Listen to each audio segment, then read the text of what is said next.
Complete civil service पे मैं आपका स्वागत कर रहा हूं और एडुटेरिया का ये 7वां टेस्ट है जो फुल लेंथ टेस्ट है। तो इसे हम लोग देखेंगे लोग। तो इसमें पहला क्वेश्चन पूछा जा रहा है, न्यूक्लियर मेम्ब्रेन यानी केंद्रीय झिल्ली इनमें से किसमें अनुपस्थित होती है। तो इसका राइट आंसर आपका हो जाएगा। देखिए कि आपका यूकैरियोटिक में तो होता ही है केंद्रीय झिल्ली, और कवक में भी होता है और शैवाल में भी होता है। प्रोकैरियोटिक्स में नहीं होता है। तो ये आप याद रखिएगा, प्रोकैरियोटस।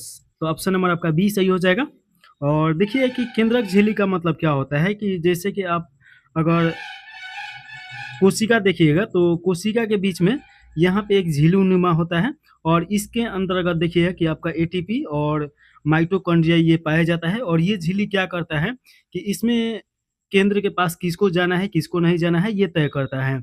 तो ये आपका होता है कोशिका झिल्ली, और इसके कारण ही देखिएगा कि जो कोशिका होता है लचीला टाइप का होता है। तो ये आप याद रखिएगा, ऑप्शन नंबर बी इसका राइट आंसर हो जाएगा। अगला क्वेश्चन है दूसरा का नंबर, इसमें पूछा जा रहा है क्रोमोसोम किससे बने होते हैं। तो इसका राइट आंसर आपका हो जाएगा डीएनए और प्रोटीन से बना होता है। ये तो प्रीवियस ईयर का क्वेश्चन है। तो ऑप्शन नंबर आपका सी सही हो जाएगा।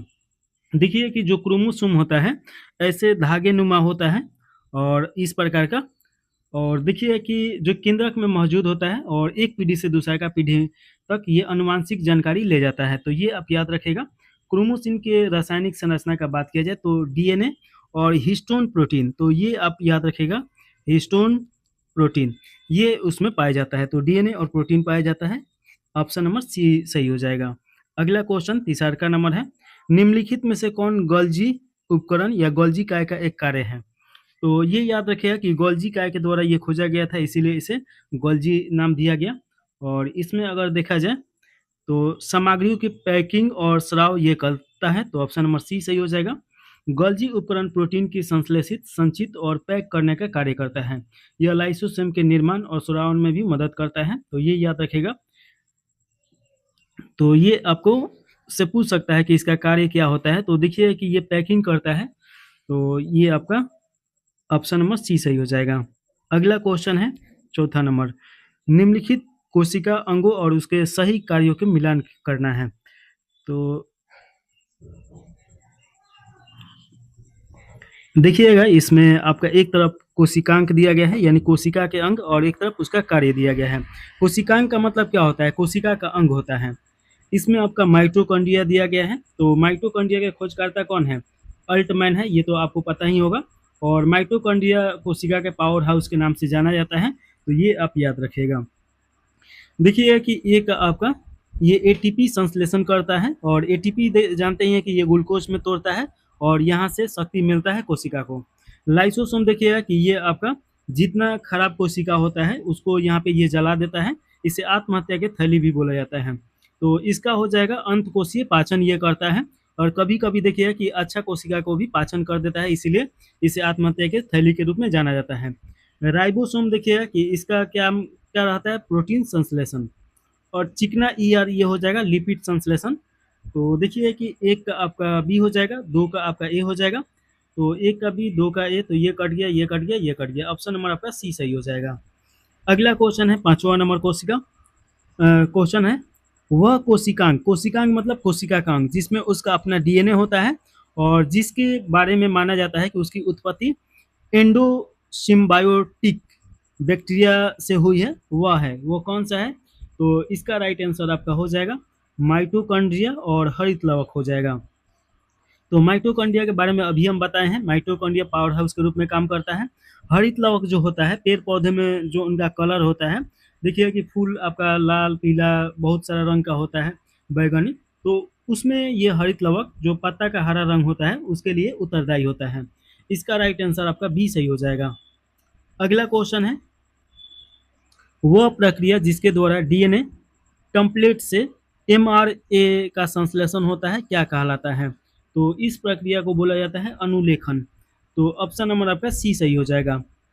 और देखिएगा ट्रांसक्रिप्शन इसका इंग्लिश हो जाएगा, तो ये आपसे इंग्लिश में भी कभी पूछ सकता है।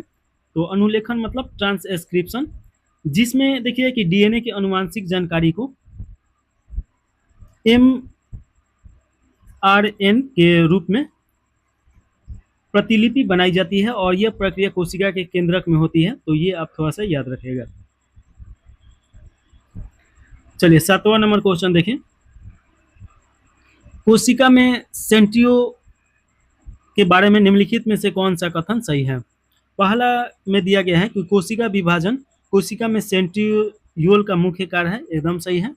वे स्पिंडल तंतुओं के निर्माण में सहायता करते हैं, ये भी आपका सही है, दोनों सही है। तो ऑप्शन नंबर आपका सी सही हो जाएगा, 1 और 2 दोनों सही हैं। थोड़ा सा इसके बारे में देखा जाए, सेंट्रियोल एक कोशिकांग है, यानी कोशिका का एक अंग है और जो बेलनाकार होता है।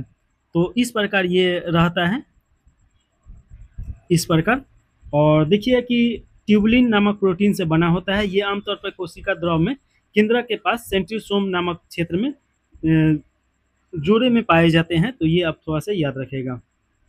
और सेंट्रियोल जंतु कोशिका की विशेषता है, ना कि ये पादप कोशिका में नहीं पाया जाता है। तो ये भी थोड़ा सा ध्यान रखना है। इसके बाद देखिए 8 नंबर क्वेश्चन में पूछा जा रहा है, निम्नलिखित में से कितने उदाहरण हैं ऑटोसोमल अप्रभावी आनुवंशिक विकार के? तो सबसे पहले ये समझना होगा ऑटोसोमल अप्रभावी विकार क्या होता है। तो देखिए कि जब बच्चा गर्भ में रहता है तो उस समय माता और पिता कि अगर दोनों आनुवंशिकी जीन अगर जाए बच्चा में और उस कंडीशन में कोई विकार यानी कोई बीमारी उत्पन्न हो जाए तो उसे ऑटोसोमल अप्रभावी बोला जाता है। यहाँ पे एक्स और वाई दोनों होना चाहिए, यानी माता पिता दोनों का जीन एक एक होना चाहिए। तो इसका उदाहरण तो आपका सिकल सेल एनीमिया हो जाएगा।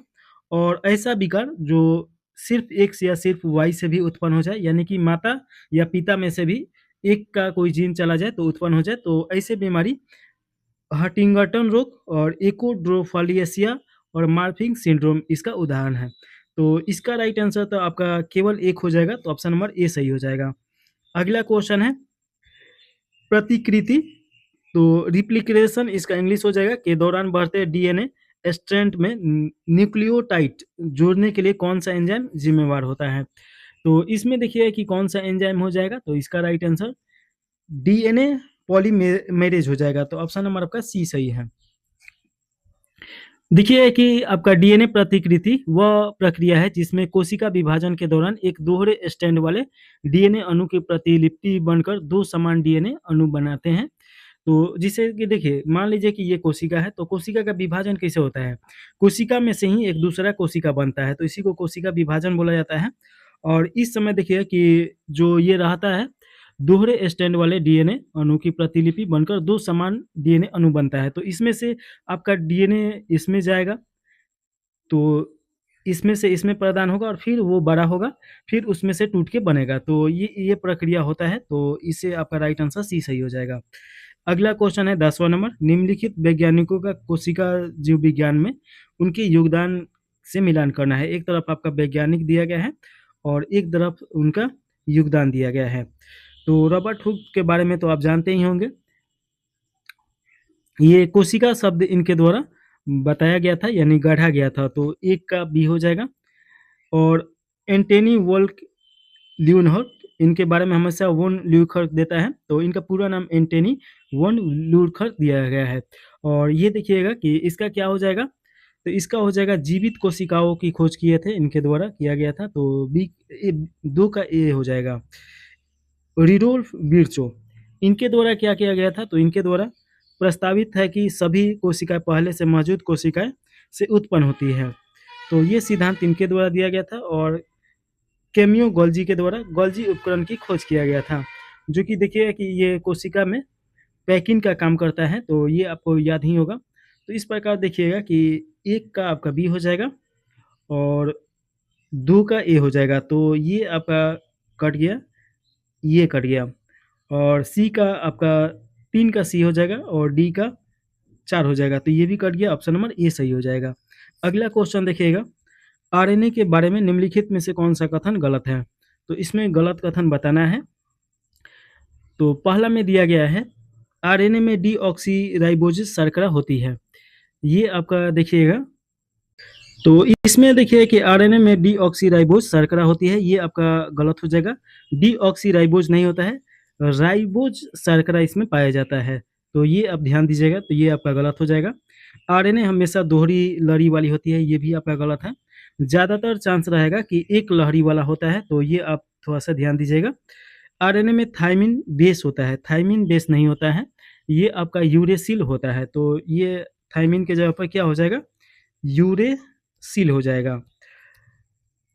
और देखिए ये भी गलत हो गया, ये भी गलत है। आरएनए आमतौर पर एक हरी लड़ी वाला होता है, इसमें यूरेसिल होता है, ये आपका एकदम सही है। तो ऑप्शन नंबर आपका कथन गलत पूछ रहा है, तो कितने हैं, तो 1, 2 और 3 गलत है, तो ऑप्शन नंबर डी सही हो जाएगा।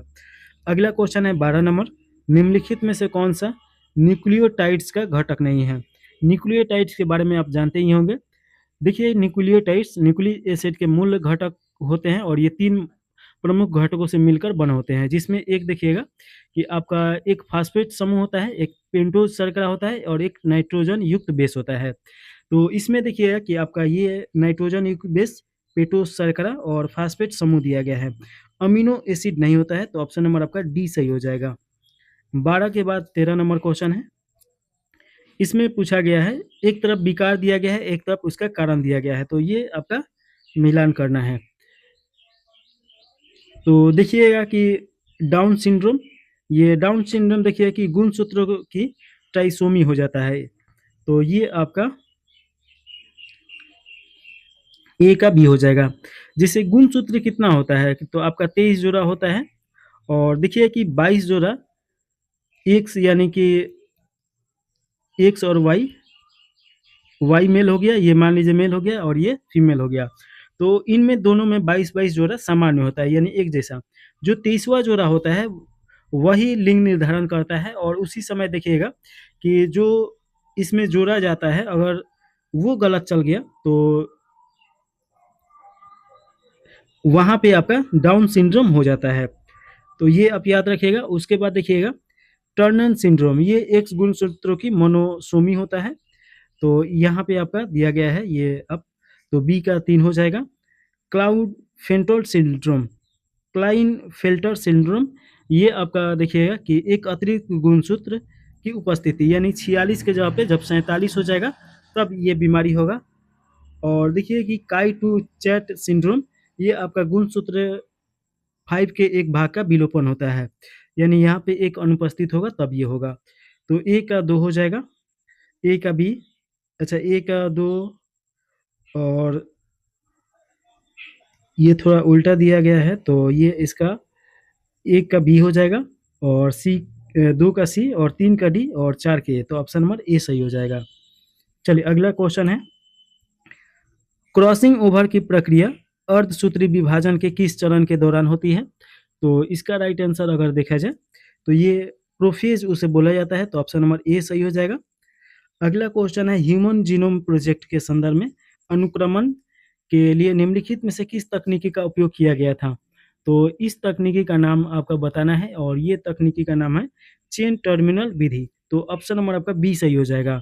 देखिए कि ह्यूमन जीनोम प्रोजेक्ट 1990 से 2003 के बीच में चलाया गया था और उसमें एक्स-रे क्रिस्टोनर डीएनए की त्रि-आयामी संरचना का निर्धारण करने के लिए उपयोग किए जाने वाला ये प्राथमिक महत्वपूर्ण ये आपका प्रयोग था। तो इसे क्या बोलेंगे? तो इसे बोला जाएगा 3D तकनीक। तो ये आप थोड़ा-सा ध्यान दीजिएगा, तो ऑप्शन नंबर आपका बी सही हो जाएगा।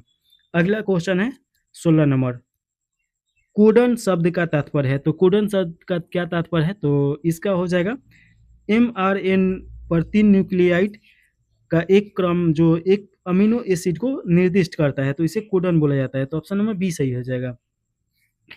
देखिए कि माइटोकॉन्ड्रिया डीएनए के बारे में नीचे दिए गए कथनों में से कितने कथन सही है? तो सही कथन का चुनाव करना है। इसमें पहला में दिया गया है कि यह माता-पिता दोनों से आनुवंशिक होता है। देखिए पहला ऑप्शन में दिया गया है यह माता-पिता दोनों से आनुवंशिकगत होता है, ये आपका गलत हो जाएगा। यह केवल माता से होता है और पिता का जो माइटोकॉन्ड्रिया होता है वो तो पहले ही खत्म हो जाता है। और देखिए इसकी संरचना रेखीय होता है, ये आपका गलत हो जाएगा। जो माइटोकॉन्ड्रिया डीएनए के बारे में दिया गया है ये रेखीय नहीं होता है, गोलाकार या वृत्ताकार होता है। यह सभी माइटोकॉन्ड्रिया प्रोटीन के लिए कोड करता है, सभी के लिए नहीं करता है। मात्र 13 माइटोकॉन्ड्रिया प्रोटीन के लिए ये कोड करता है। तो ये तीनों का तीनों गलत है, ये भी, ये भी, ये भी। तो देखिए कि इसमें आपका राइट आंसर हो जाएगा ऑप्शन नंबर डी सही है। चलिए अगला क्वेश्चन है 18 नंबर, इसमें पूछा जा रहा है लार में कौन सा एंजाइम मौजूद होता है जो स्टार्च का पाचन शुरू करता है। तो जैसे हम लोग खाना खाते हैं और जब मुंह में चबाना स्टार्ट करते हैं तो पाचन क्रिया यहीं से स्टार्ट हो जाता है। और इसमें देखिए कि जो स्टार्च होता है उसमें कौन सा आके मिलता है, तो एमाइलेज या टाइलिन इस दिया रहेगा ऑप्शन में, ये जाके उसमें मिलता है। और इसका ग्रंथि देखिएगा कि जो हम लोग का सर होता है, तो सर के नीचे वाला भाग जो रहेगा कान के थोड़ा सा ऊपर वाला, तो वहां से ये निकलता है। तो ऑप्शन नंबर आपका सी सही हो जाएगा। अगला क्वेश्चन है 18 के बाद 19 नंबर क्वेश्चन, पेट में हाइड्रोक्लोरिक एसिड का निम्नलिखित में से कौन सा कार्य है। तो इसका कार्य जो रहता है पेप्सिनोज को पेप्सिन में सक्रिय करना, और साथ में जो भी छोटा छोटा कीटाणु होता है उसको ये मार देता है। तो ऑप्शन नंबर आपका बी सही हो जाएगा। मानव की बड़ी आंत में बैक्टीरिया द्वारा निम्नलिखित में से किस विटामिन का संश्लेषण किया जाता है। तो मानव के देखिएगा कि आपका कौन सा विटामिन का संश्लेषण किया जाएगा, तो विटामिन के का। तो ऑप्शन नंबर आपका सी सही हो जाएगा। चलिए 21 नंबर क्वेश्चन है, निम्नलिखित में से कौन सा मानव श्वसन तंत्र का नासिका छिद्रों से लेकर वायु कोष्टिकाओं तक का सही क्रम है। तो सबसे पहले देखिए नथुने हो जाएगा, सभी में नथुने दिया गया है, तो नथुने हो जाएगा। जो नाक रहता है दो, जहाँ से हम लोग को छिद्र दिखाई देता है, तो उसी को बोला जाता है जो शुरुआती का रहता है। उसके बाद ग्रसनरी, तो वहाँ से देखिएगा कि छिद्र रहता है एक, उसके ऊपर जाइएगा तो वहाँ से छिद्र टाइप का एक पाइप टाइप का मिलेगा, और वह स्वर यंत्र में जाके मिलता है गला में। और श्वास नली के रास्ते, जो गला के रास्ते श्वसनी में जाता है, और श्वसनिकाय वायु कोष्टिकाय में जाता है, जो कि हम लोग का जो हार्ट रहता है वहाँ पे दो रहता है दाएं बाएं, वहाँ पे जाता है। और वहाँ से पूरे शरीर में ये आपका पंप करता है, मतलब हार्ट को पंप करता है, और वहाँ से पूरे शरीर में इसका संचलन होता है, जो कि ब्लड लेके जाता है आरबीसी। तो ये आप याद रखिएगा, ऑप्शन नंबर सी सही हो जाएगा। अगला क्वेश्चन है 22 नंबर, अधिकतम सांस लेने के बाद जितना हवा बाहर निकाली जा सकती है उसकी कुल मात्रा को क्या कहते हैं। तो कुल मात्रा को बोला जाता है वाइटल कैपेसिटी। तो वाइटल कैपेसिटी जो हम लोग सांस लेने के बाद जो वायु निकलता है उसी को बोला जाता है। तो ऑप्शन नंबर बी सही हो जाएगा। अगला क्वेश्चन है, रक्त वाहिकाओं के बारे में निम्नलिखित में से कौन से कथन सही हैं। तो इसमें बताना है कि कौन सा कथन सही है। तो पहला में दिया गया है शिराएं वे रक्त होती है जो ऑक्सीजन युक्त रक्त ले जाती है, ये आपका गलत हो जाएगा। हमेशा यहाँ पे दिया गया है हमेशा ऑक्सीजन युक्त रक्त नहीं ले जाती है। धमनियां वे रक्त कोशिकाएं होती है जो हमेशा रक्त को हृदय की ओर ले जाती है, यानी ऑक्सीजन रहित रक्त, ये भी आपका गलत हो जाएगा। पल्मोनरी शिरा अशुद्ध रक्त ले जाती है, ये आपका शुद्ध रक्त ले जाती है, तो ये भी गलत है, ये भी गलत है। पल्मोनरी धमनियां शुद्ध रक्त ले जाती है, ये अशुद्ध रक्त ले जाती है, तो ये भी गलत है, और ये भी गलत है। तो चारों गलत है, तो ऑप्शन नंबर आपका डी सही हो जाएगा। अगला क्वेश्चन है, हार्मोन दिया गया है और इधर नियामक तंत्र दिया गया है और मिलान करना है। तो इसमें देखिए कि आपका इंसुलिन रक्त शर्करा नकारात्मक प्रतिक्रिया करता है अगर इंसुलिन का कमी होगा तो, और जिसके कारण डायबिटीज रोग होता है। तो एक का आपका 3 हो जाएगा। तो एक का सी तो सभी में दिया गया है। पैराथाइमिन हार्मोन, इसका काम क्या होता है, तो रक्त में कैल्शियम का स्तर नकारात्मक प्रतिरूपी को ये मेंटेन करना, तो ये आपका हो जाएगा 2 का डी हो जाएगा। थायरॉक्सिन, तो इसके बारे में आप जानते ही होंगे कि ये आपका हाइपोथैलेमस से टीआरएच और पिट्यूटरी ग्रंथि से टीएसएच का ये मेंटेन करता है, तो ये आपका हो जाएगा। और देखिए हाइपोथैलेमस मतलब क्या होगा, जब गर्मी लगता है तो शरीर पसीना आना स्टार्ट हो जाता है, तो ये शरीर के तापमान को मेंटेन करता है। और इंट्रेनालाइन, ये आपका अनुकंपित तंत्रिका तंत्र हो जाएगा जो तनाव प्रतिक्रिया के समय ये काम करता है। तो एक का सी और 2 का आपका डी हो जाएगा, 3 का आपका बी हो जाएगा, और डी का ए हो जाएगा। तो ऑप्शन नंबर बी सही हो जाएगा। अगला क्वेश्चन है, इसमें पूछा जा रहा है चिकित्सा के क्षेत्र में भारतीय योगदान के बारे में निम्नलिखित कथनों पर विचार करना है और इसमें गलत उत्तर का चुनाव करना है। तो देखिएगा पहला में दिया गया है चरक को शल्य चिकित्सा का जनक कहा जाता है और उन्होंने प्लास्टिक सर्जरी की तकनीकी का वर्णन किया है। तो देखिए कि ये तो आपका गलत है, चरक नहीं होंगे, चरक के द्वारा नहीं है। श्रुश्रुति, ये याद रखिएगा, श्रुति के द्वारा ये प्लास्टिक सर्जरी का वर्णन किया गया था, तो ये आप याद रखिएगा। श्रुश्रुति को आयुर्वेद का जनक बोला जाता है, ये आपका गलत हो जाएगा। इनको शल्य चिकित्सा का जनक और चरक को आयुर्वेद का जनक बोला जाता है, तो ये दोनों तो गलत हो गया। चरक संहिता में 300 से अधिक शल्य चिकित्सा का प्रक्रिया का वर्णन है। ये देखिएगा कि ये आपका गलत हो जाएगा, 300 नहीं 120 के आसपास में दिया गया है। सुश्रुति संहिता में 1000 से अधिक औषधीय पौधे का वर्णन है, ये भी आपका गलत है। ऐसा कोई ऐसा ये देखने को नहीं मिलता है, और तो ये आपका गलत हो जाएगा।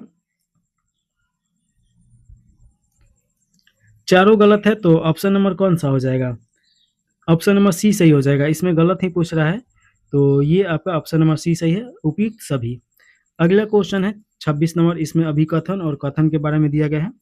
अभिकथन में दिया गया है कि रक्त समूह की खोज ने रक्त आधान चिकित्सा में क्रांति ला दी, तो ये तो देखिए कि एकदम सत्य है।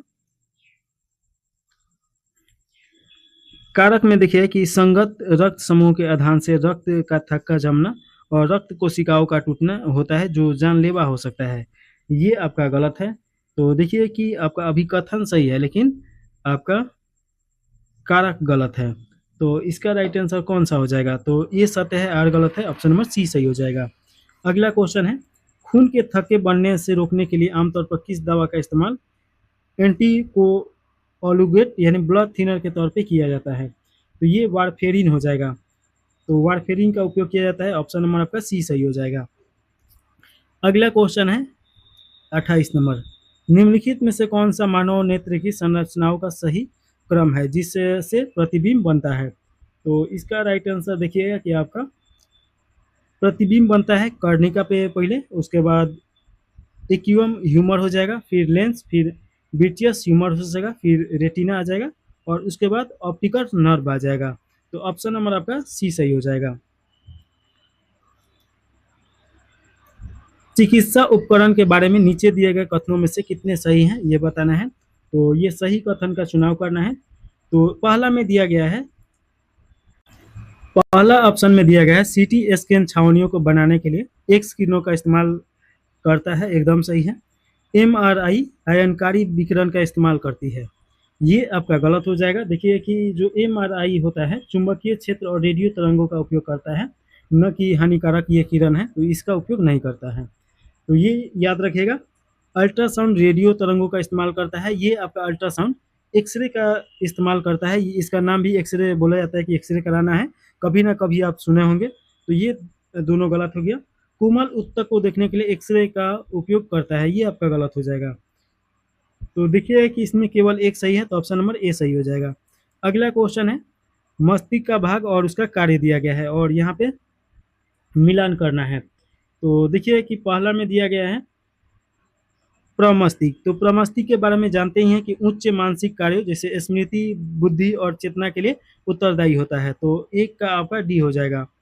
अनुमस्तिष्क, अनुमस्तिष्क ये किस काम के लिए होता है? तो ये ऐच्छिक गतियों का समन्वयन करने के लिए और संतुलन बनाने के लिए, जैसे दौड़ना, छिकना, छिकना तो नहीं आएगा। ऐच्छिक गति का मतलब क्या हो जाएगा? खाना खाते हैं लोग तो अपने इच्छा करते हैं लोग, तो हाथ उठता है, तो ऐसे चीज़ को ऐच्छिक बोला जाता है। तो दौड़ना आ सकता है, घूमना आ सकता है, चलना आ सकता है, ये सब आ जाएगा, खेलना भी आ जाएगा, तो ये आपका सी हो जाएगा। मेंडुला ऑब्लिगेटा, इसका कार्य क्या होता है? तो इसका कार्य होता है दिल की धड़कन, सांस लेने और रक्तचाप को नियंत्रित करता है। अनैच्छिक क्रिया ये करता है, और शरीर के तापमान, भूख, प्यास और अंतर कार्यों को नियंत्रित करता है कौन?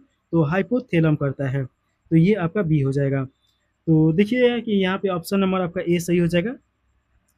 अगला क्वेश्चन है, निम्नलिखित में से कौन सी रक्त फेगोसाइटोसिस के लिए जिम्मेदार है और सबसे ज़्यादा पाई जाने वाली श्वेत रक्त कोशिका है? तो इसका राइट आंसर आपका हो जाएगा न्यूट्रोफिल हो जाएगा, तो ऑप्शन नंबर डी सही हो जाएगा।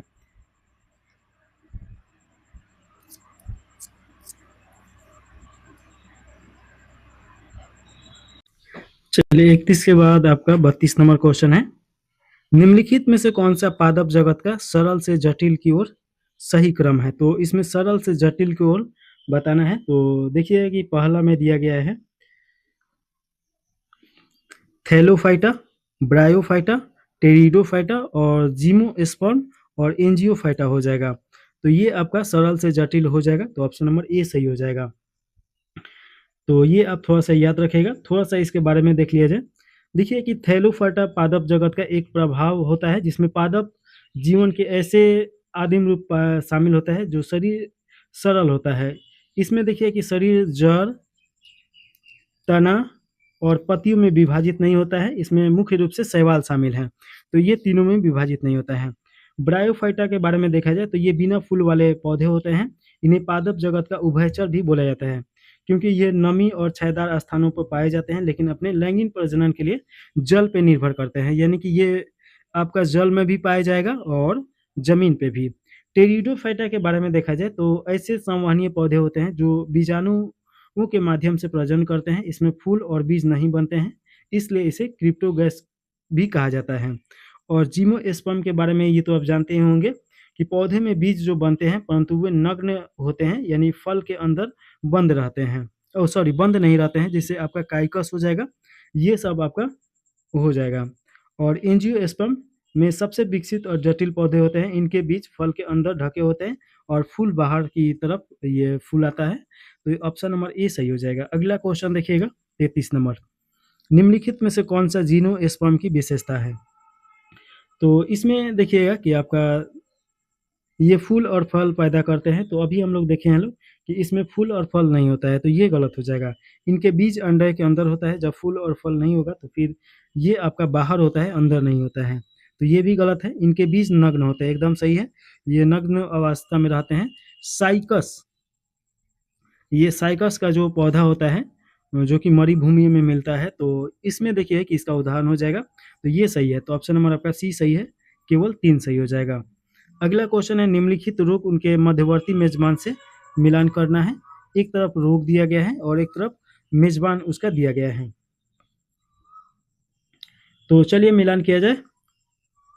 मलेरिया, मलेरिया किसके कारण होता है? तो एनोफिलीजिस मच्छर के कारण मलेरिया होता है। डेंगू बुखार किसके कारण होता है? तो ये आपका एंडीज मच्छर हो जाएगा, ये तो आपको पता ही होगा।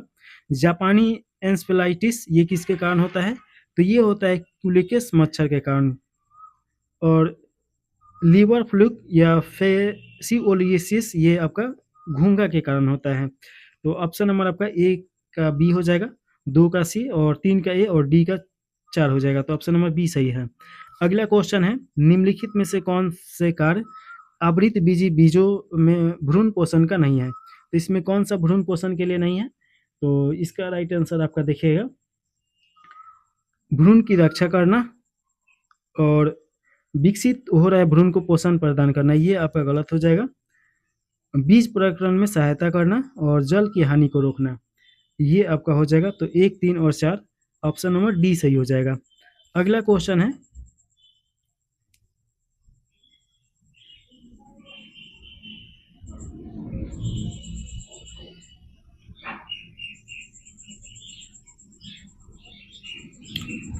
चलिए अगला क्वेश्चन 36 नंबर पूछा जा रहा है।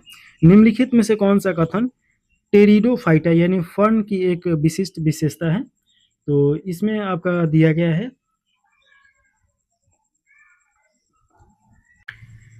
देखिए कि इसमें पहला में दिया गया है इसमें फूल होता है, इसमें फूल नहीं होता है। टेरिडोफाइटा जीनोस्पर्म और फ्लोएम के इसमें उपयोग किया जाता है, यानी कि ये दोनों होता है। डाली पत्ता ये सब होगा लेकिन फूल नहीं रहता है। और देखिए कि इसमें संवहनीय ऊतक होते हैं और वे बीजाणुओं द्वारा प्रजनन करते हैं, ये आपका एकदम सही है।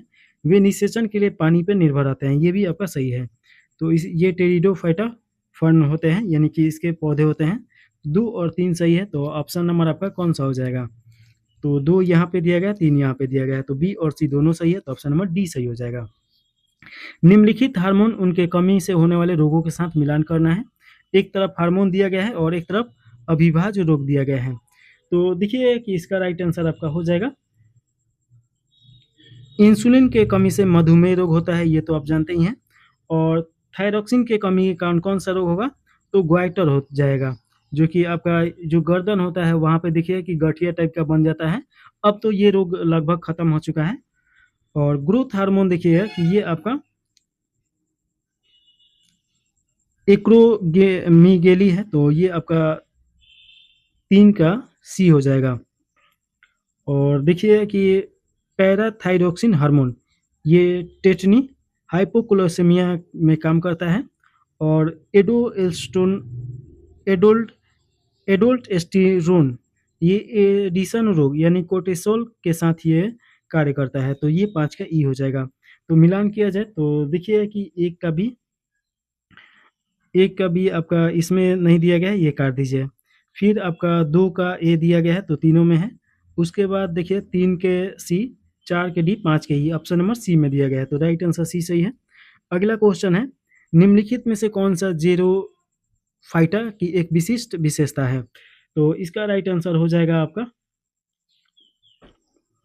पानी की कमी को कम करने के लिए छोटी पत्तियां और मोटी क्यूटेक और धंसे हुए रंध्र होते हैं, तो ऑप्शन नंबर आपका बी सही हो जाएगा। देखिए कि ज़ेरोटोफाइटा पानी बचाने के लिए कुछ अनुकूल जैसे कि छोटी पत्तियां, अब एक चीज़ हम आपको समझा रहे हैं वो आप समझ सकते हैं। जैसे रेगिस्तानी एरिया में जाइएगा तो जैसे जो पेड़-पौधा होता है, तो उन लोगों का जड़ बहुत नीचे तक चला जाता है। इसका क्या कारण रहता है? पानी की खोज में। और ऊपर देखिएगा, जैसे गुलाब का देख लीजिए, और उसके बाद देखिएगा कि झरकट का जो पेड़ होता है, तो जो पत्ता होता है अपने आप को काँटा में बदल लेता है ताकि पानी उसमें संचय कर सके। तो यही होता है ज़ेरोटोफाइटा, तो ऑप्शन नंबर आपका बी सही हो जाएगा। अगला क्वेश्चन है, कौन सी संरचना पत्तियों में वाष्प उत्सर्जन की दर और गैसों के आदान प्रदान दोनों को नियंत्रित करता है? तो इसका राइट आंसर आपका हो जाएगा, स्टोमेटा जो होता है ये आपका हो जाएगा। तो ऑप्शन नंबर सी में दिया गया है, तो ऑप्शन नंबर सी सही है। देखिए कि ये जैविक प्रक्रिया है जिसके द्वारा पौधे पत्तियों से अतिरिक्त पानी जलवाष्प के रूप में बाहर निकालते हैं। जो पत्ती होता है, स्टोमा कहाँ पाया जाता है? तो पत्ती रहता है यहाँ पे ऐसे-ऐसे, देखिए बहुत छोटा-छोटा ऐसे-ऐसे रहता है, वहीं स्टोमा रहता है। तो ये आप याद रखिएगा, तो ऑप्शन नंबर सी सही हो जाएगा। अगला क्वेश्चन है, संगफोरिफेरा स्पंज के संबंध में निम्नलिखित में से कौन सा कथन सही है? तो इसमें सही कथन बताना है। पहला में दिया गया है, पोरीफेरा में संगठन का कोशिका स्तर पाया जाता है, एकदम सही है। उनके पास फ़िल्टर फीडिंग के लिए एक विशेष जल परिवहन प्रणाली होता है, ये भी सही है। उनके पास एक सुविकसित तंत्रिका तंत्र होता है, ये आपका गलत हो जाएगा। उसमें सुविकसित तंत्रिका तंत्र नहीं होता है, वे पूरी तरीक़ा से स्थलीय होते हैं, ये भी आपका गलत हो जाएगा। स्पंज जो होता है, जैसे झींगा हो गया ये सब, तो ये आपका देखिए पानी में भी रहता है लोग और ऊपर भी रहता है लोग, तो ये आपका गलत हो जाएगा। 1 और 2 सही है, ऑप्शन नंबर बी सही हो जाएगा। अगला क्वेश्चन है, निम्नलिखित में से कौन-सा मानव कान का बाहरी से भीतर की ओर सही क्रम है? तो जो कान होता है उसका पूछा जा रहा है कि बाहरी से भीतर की तरफ, तो देखिए कि जो ऊपर का जो हम लोग को एक आवरण देखते हैं कान का, तो वो जो ऊपर वाला भाग होता है उसे पीना बोला जाता है। और उसके बाद एक सुरंग जैसा रहता है उसे कान की नली, और उसके बाद जो व्हाइट कलर का रहता है वो कान का पर्दा रहता है। और उसके बाद मध्य कान होता है, आंतरिक कान होता है, और श्रवण तंत्रिका रहता है जो ये आपके दिमाग से जुड़ा होता है। तो ऑप्शन नंबर ए सही हो जाएगा। देखिए कि कथन में दिया गया है, टीके एक तरह की जैविक दवा है जो पैसिव इम्यूनिटी प्रदान करता है। तो ये आपका देखिए कि पहला गलत हो जाएगा। टीके जैविक दवाई है जो शरीर की प्रतिरक्षा प्रणाली को सक्रिय करता है, न कि ये आपका निष्क्रिय प्रतिरक्षा करता है, तो ये आपका गलत है। टीकों में एंटीजन होता है जो प्रतिरक्षा तंत्र को एंटीबॉडी और मेमोरी सेल्स बनाने के लिए उत्तेजित करता है, एकदम सही है। तो देखिए इसका राइट आंसर आपका डी हो जाएगा, ए गलत है, आर सही है। अगला क्वेश्चन देखिएगा, इसमें पूछा जा रहा है, निम्नलिखित में से कौन-सा आर्थ्रोपोडा संघ का एक विशिष्ट लक्षण है? तो इसमें देखिए कि विशिष्ट लक्षण कौन-सा है, तो उनके शरीर खंडित और उपांग संधित युग होते हैं। तो आर्थ्रोपोडा तो आप देखे ही होंगे, जैसे कि चींटी हो गया और तेलचट्टा, तो उनका जो ये होता है यहाँ पे 2 ऐसे निकला रहता है, और ये गर्दन अलग रहेगा, फिर ऐसे जुड़ा रहता है। फिर इसके बाद ऊपर ऐसे निकला रहता है, और ये तो सभी खंडित रहता है। गर्दन यहाँ से जुड़ा रहता है किसी से, और इसके बाद यहाँ पे नीचे टाँग रहता है, तो सभी खंडित वही खंडित रहता है। तो ऑप्शन नंबर आपका बी सही हो जाएगा। अगला क्वेश्चन देखिएगा, निम्नलिखित में से कौन-सा खाद्य श्रृंखला का एक विशिष्ट लक्षण है? तो विशिष्ट लक्षण कौन-सा है? तो देखिए ऊर्जा एक रेखीय होता है, एक दिशात्मक तरीके से प्रवाहित होता है, एकदम सही है। ऊर्जा का सिद्धांत क्या बोलता है कि जैसे कि मान लीजिए कि छोटा-छोटा कीट-पतंग है, तो इनको मेढक खा रहा है, तो मेढक ये मान लीजिए कि ये कीट हो गया लोग, कीट को कौन खा रहा है? मेढक खा रहा है। और मेढक को कौन खा रहा है? तो साँप खा रहा है। साँप को कौन खा रहा है? तो बाज खा रहा है। तो ये जो एक दर्शा रहा है, तो इसमें 10% ऊर्जा स्थानांतरित होता है, 90% ऊर्जा खत्म हो जाता है। तो इसमें से 10% जाएगा, ये 10% ऐसे करके ये संचालित होता है। तो ये आपका देखिएगा कि इसका राइट आंसर क्या हो जाएगा? तो ऑप्शन नंबर आपका बी सही है। ऊर्जा एक रेखीय और दिशात्मक तरीके से प्रवाहित होता है। अगला क्वेश्चन है 45 नंबर, इसमें पूछा जा रहा है निम्नलिखित में से कौन सा एक कीओस्टोन प्रजाति की विशिष्ट विशेषता है? तो सबसे पहले ये समझा जाए कि कीओस्टोन प्रजाति क्या होता है। कीओस्टोन प्रजाति वे होता है जिनकी किसी विशेष पारितंत्र तंत्र पे अपनी जनसंख्या के अनुपात में अत्यधिक गहरा प्रभाव होता है। तो ये जैसे देखिए कि आपका शेर हो जाएगा, बाघ हो जाएगा, ये जहाँ पे रहता है लोग, इनका जनसंख्या कम ही रहेगा, लेकिन इनकी विशेषता उसमें सबसे ज़्यादा होगा। तो इसका राइट आंसर देखिए कि अपने प्रचुरता की तुलना में इसका अपने समुदाय पे असमान रूप से बड़ा प्रभाव होता है। वहाँ के देखिए कि हिरन को मेंटेन करेगा लोग, शेर बाघ जो रहता है लोग, तो ऑप्शन नंबर आपका बी सही हो जाएगा। अगला क्वेश्चन है निम्नलिखित में से नाइट्रोजन चक्र का सही क्रम बताना है। तो देखिए कि नाइट्रोजन चक्र का सही क्रम कौन सा हो जाएगा? तो सबसे पहले नाइट्रोजन स्थिरीकरण, और उसके बाद नाइट्रीकरण होगा, वो टूटेगा, उसके बाद स्वांगीकरण होगा और अमोनीकरण होगा, फिर विनाइट्रीकरण होगा। तो ऑप्शन नंबर बी सही हो जाएगा।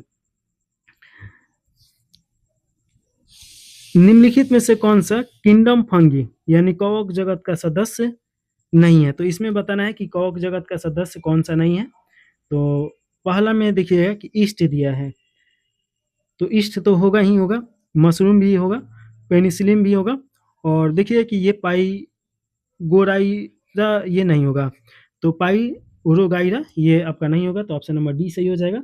यह एक हरित शैवाल है, तो ये आप याद रखिएगा कि पाइरोगाइरा ये क्या है? हरित शैवाल है। चलिए अगला क्वेश्चन देखिएगा, इसमें रोग दिया गया है और उसका कारक पूछा जा रहा है। तो आलू में लेट ब्लाइट ये किसके कारण होता है? तो ये आपका हो जाएगा कवक के कारण होता है, फाइटोप्लोथ्रो इन्फेस्टेंस के कारण होता है, तो एक का आपका बी हो जाएगा। गेहूं का काला रतुआ ये किसके कारण होता है? तो ये आपका होता है कवक के कारण, और ये आपका पुकिनिया ग्रेमिनीसी के कारण होता है। तो ग्रेमिनीसी ये तो आप गेहूं से समझिए जाइएगा, इसका वैज्ञानिक नाम है। तंबाकू में मेजक रोग क्यों होता है? तो ये इसका कारण है आपका विषाणु, और सिट्रस केकस ये आपका बैक्टीरिया हो जाएगा। तो एक का आपका बी हो जाएगा और दो का सी। तो देखिए कि ये कट गया, ये कट गया, ये भी कट गया, ऑप्शन नंबर ए सही हो जाएगा। अगला क्वेश्चन है एक वैज्ञानिक एक पौधे को एक अंधेरे बक्से में रखता है जिसके एक तरफ एक छोटा सा छेद होता है, और कुछ दिनों बाद पौधा उस छेद की ओर झुक जाता है। इस प्रक्रिया के लिए मुख्य रूप से कौन सा हार्मोन जिम्मेवार है? तो इसका राइट आंसर आपका हो जाएगा ऑक्सिन हार्मोन हो जाएगा, तो ऑप्शन नंबर आपका डी सही हो जाएगा। देखिए कि ऑक्सिन हार्मोन जो डाल ओल होता है उसको मेंटेन करने के लिए ये काम में आता है, तो ये आप याद रखिएगा, ऑप्शन नंबर डी सही है। अगला क्वेश्चन है 50 नंबर, इसमें पूछा जा रहा है एक छात्र को वर्गीकरण करने के लिए 4 जंतु दिए जाते हैं, केचुआ, स्टारफिश, घोंघा, जेलीफिश। निम्नलिखित में से कौन सा विकल्प उसके संबंध संघों को सही क्रम में सूचीबद्ध करता है? तो देखिए कि जो केचुआ है ये किसके अंतर्गत आता है? तो एलेनिडा के अंतर्गत आ जाता है। तो एलेनिडा ये तो आपका सभी में दिया गया है, सिर्फ इसमें नहीं दिया गया है। उसके बाद देखिए कि आपका स्टारफिश किस में आ जाएगा? तो इकाइनोडर्मेटा के अंतर्गत आता है, तो ये आपका गलत हो गया, ये भी गलत हो गया। और घोंघा जो आता है ये तो मोलास्का आप जानते ही हैं, और जेलीफिश आपका निडारिया के अंतर्गत आएगा, तो ऑप्शन नंबर बी सही हो जाएगा। अगला क्वेश्चन है मानव नेत्र के निम्नलिखित कथनों पर विचार करना है, उसके बारे में पूछा जा रहा है। तो देखिएगा कि इसमें सही कथन का चुनाव करना है। पहला में दिया गया है कर्णिका आंख में प्रवेश करने वाले प्रकाश को अपवर्तित करता है, एकदम सही है। आइरिस पुतली के आकार को समायोजित करके आंख में प्रवेश करने वाले प्रकाश की मात्रा को नियंत्रित करता है, ये भी सही है। देखिए कि जैसे हम लोग का कोई टॉर्च वर्च बारता है आंख में, तो जो ऊपर का ये पुतली होता है ये उसको बंद करने लगता है, तो ये क्या करता है, प्रकाश को मेंटेन करने का काम करता है। लेंस रंगीन दृष्टि के लिए उत्तरदायी होता है, ये आपका गलत हो जाएगा। लेंस जो होता है रोशनी को रेटिना पे फोकस करने के लिए उत्तरदायी होता है, तो ये आपका गलत है। और रंगों को देखने के लिए रेटिना में मौजूद कोन्स जो होता है, ये कोन्स वहाँ पे काम करता है। कर्णिका में प्रकाशग्राही कोशिकाएं होती है, कर्णिका में प्रकाशग्राही कोशिकाएं नहीं होती है, तो ये आपका गलत हो जाएगा। तो 1 और 2 सही है, ऑप्शन नंबर बी सही हो जाएगा। 51 के बाद 52 नंबर क्वेश्चन है, मानव हृदय के बारे में निम्नलिखित कथनों पर विचार करना है और सही कथन का इसमें चुनाव करना है। पहला में दिया गया है, ट्राई स्पीड बल्ब दाएं अलिंद और दाएं निलय के बीच स्थित होता है, एकदम सही है। बाइकपिस ये बल्ब बाएं अलिंद और दाएं निलय के बीच होता है, ये भी सही है। दिल की आवाजें लब और डब दिल के बल्बों के खुलने के कारण पैदा होता है, तो ये देखिए कि ये आपका गलत है। दिल की आवाजें लब यानी कि दिल की आवाज और डब यानी दिल की दूसरी आवाज, ये बल्बों के बंद होने से होती है, ना कि खुलने से।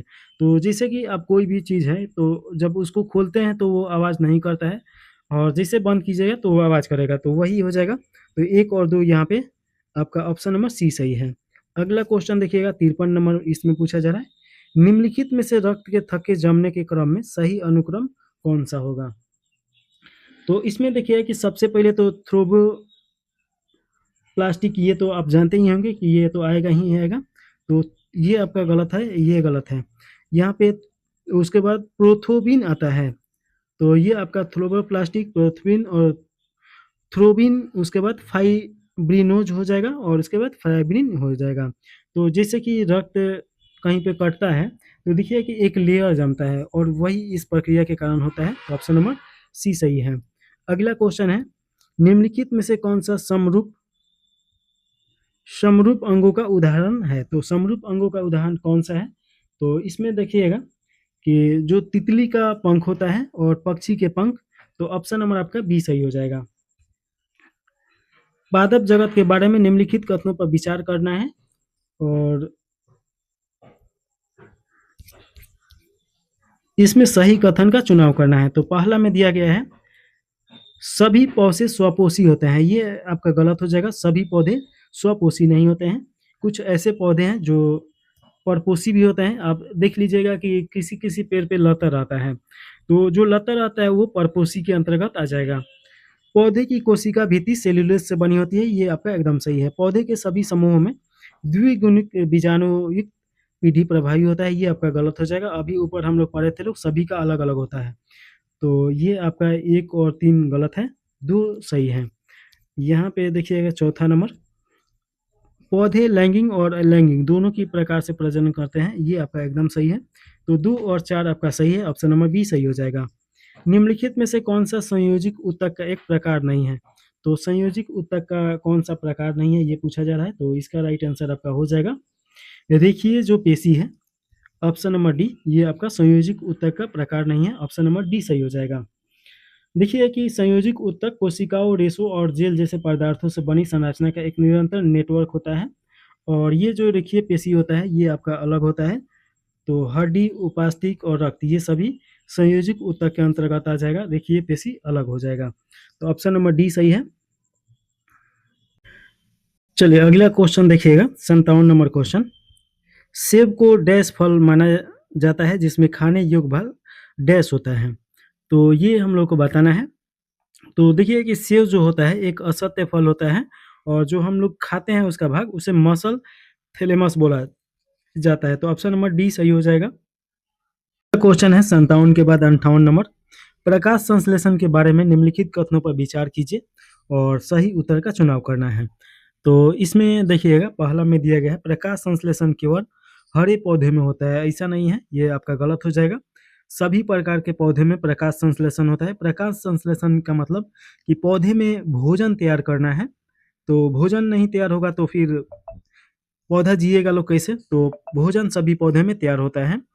और देखिए कि प्रकाश संश्लेषण के दौरान ऑक्सीजन मुक्त होता है, ये भी आपका एकदम सही है। CO2 कार्बन डाइऑक्साइड का उपयोग करता है लोग और ऑक्सीजन मुक्त करता है लोग O2। तो ये देखिए कि मानव के लिए कितना उपयोगी है। क्लोरोफिल हरी रोशनी को अवशोषित करता है, ये आपका गलत हो जाएगा। लाल रोशनी को अवशोषित करता है, ना कि हरा को। तो यहाँ पे देखिएगा कि ये आपका गलत है। और चौथा नंबर में देखिएगा कि प्रकाश संश्लेषण की अंधकार अभिक्रिया को केल्विन चक्र बोला जाता है, ये आपका एकदम सही है। केल्विन चक्र का मतलब प्रकाश संश्लेषण जब अंधकार अभिक्रिया में, यानी कि प्रकाश के अनुपस्थिति में छाया में करता है लोग, तो उसे बोला जाता है। तो 2 और 4 सही है, ऑप्शन नंबर सी सही हो जाएगा। 58 के बाद 59 नंबर क्वेश्चन है, पौधे की पत्तियां से जलवाष्प के रूप में जल के निकलने की प्रक्रिया कहलाती है। तो इसे क्या बोला जाता है? तो इसे बोला जाता है वाष्प उत्सर्जन, जो कि आप पहले से भी जानते होंगे। वाष्प उत्सर्जन इसे बोला जाता है, ऑप्शन नंबर बी सही हो जाएगा। अगला क्वेश्चन है, अभिकथन में दिया गया है BOD यानी जैव रासायनिक ऑक्सीजन मांग जल प्रदूषण का एक मापक है। तो यहाँ पे देखिएगा कि ये आपका एकदम सत्य है। और कारण में दिया गया है कि BOD जल में उपस्थित कार्बनिक पदार्थों के अपघटन हेतु सूक्ष्म जीवों द्वारा मुक्त की गई ऑक्सीजन की मात्रा को मापता है, ये आपका गलत हो जाएगा। देखिए कि पानी में ऑर्गेनिक प्रदूषण का एक मुख्य संकेतक के रूप में इसका उपयोग किया जाता है, तो ये आप याद रखिएगा। और देखिए कि सूक्ष्म जीव ऑर्गेनिक पदार्थ को विघटित करते समय ऑक्सीजन का इस्तेमाल करते हैं। इस्तेमाल की गई ऑक्सीजन की मात्रा को ही आपका BOD यानी जैव रासायनिक ऑक्सीजन मांग कहा जाता है, तो ये गलत हो जाएगा। तो ऑप्शन नंबर आपका ए सत्य है, आर गलत है, तो ऑप्शन नंबर आपका सी सही हो जाएगा। अगला क्वेश्चन है 61 नंबर, इसमें पूछा जा रहा है सूची 1 को सूची 2 से मिलान करना है। इधर प्रदूषक दिया गया है और इधर स्रोत दिया गया है। तो कार्बन मोनोऑक्साइड, जिसका रासायनिक सूत्र OH CO होता है, ये किससे निकलता है? तो ये देखिएगा कि आपका वाहन का निकास, यानी कि जो वाहन होता है उसमें से जो नहीं दहन होता है, यानी अपूर्ण रह जाता है पेट्रोल या डीजल, तो उसके बाद जो धुआं निकलता है उसमें आपको कार्बन मोनोऑक्साइड पाया जाता है। और देखिए कि सांस लेने में ये तकलीफ भी करता है और दम घुटने से मृत्यु भी हो सकता है। तो एक का आपका बी हो जाएगा। सल्फर डाइऑक्साइड CO2, ये का किस चीज़ का स्रोत है? तो ये आपका कोयले से चलने वाले बिजली संयंत्र से उत्पन्न होता है। और सीसा तो आप जानते ही हैं कि ये आपका हो जाएगा ट्रीएथेनोलिक लेड युक्त पेट्रोल से, तो ये आपका 3 का 4 हो जाएगा। ओजोन 3, ये प्रकाश रासायनिक अभिक्रिया यानी सूर्य के प्रकाश और NOx प्लस VOC के कारण निकलता है। तो देखिए कि 1 का आपका बी हो जाएगा और 2 का ए हो जाएगा। 1 का बी, 2 का ए, तो ये कट गया। और उसके बाद देखिए सी का डी, तो सी का डी और डी का सी, ऑप्शन नंबर सी सही हो जाएगा। अगला क्वेश्चन देखेंगे, नहीं सी नहीं, ए का ए बी, ये तो गलत हो जाएगा, डी सही हो जाएगा। ए का बी और बी, 2 का ए और सी का डी और 4th का सी, ये आपका ऑप्शन नंबर डी सही है। अगला क्वेश्चन है 62 नंबर, अभिकथन में दिया गया है कि शाकाहारियों में विटामिन B12 की कमी का जोखिम अधिक होता है, ये आपका एकदम सही है। कारण विटामिन B12 केवल पशु उत्पादों में पाया जाता है, ये आपका एकदम सही है। तो ऑप्शन नंबर आपका ए सही हो जाएगा। ए और आर दोनों सत्य हैं और ए का सही व्याख्या भी है। तो इसी के कारण देखिएगा कि जो शाकाहारी है उन्हें दही खाने के लिए बोला जाता है।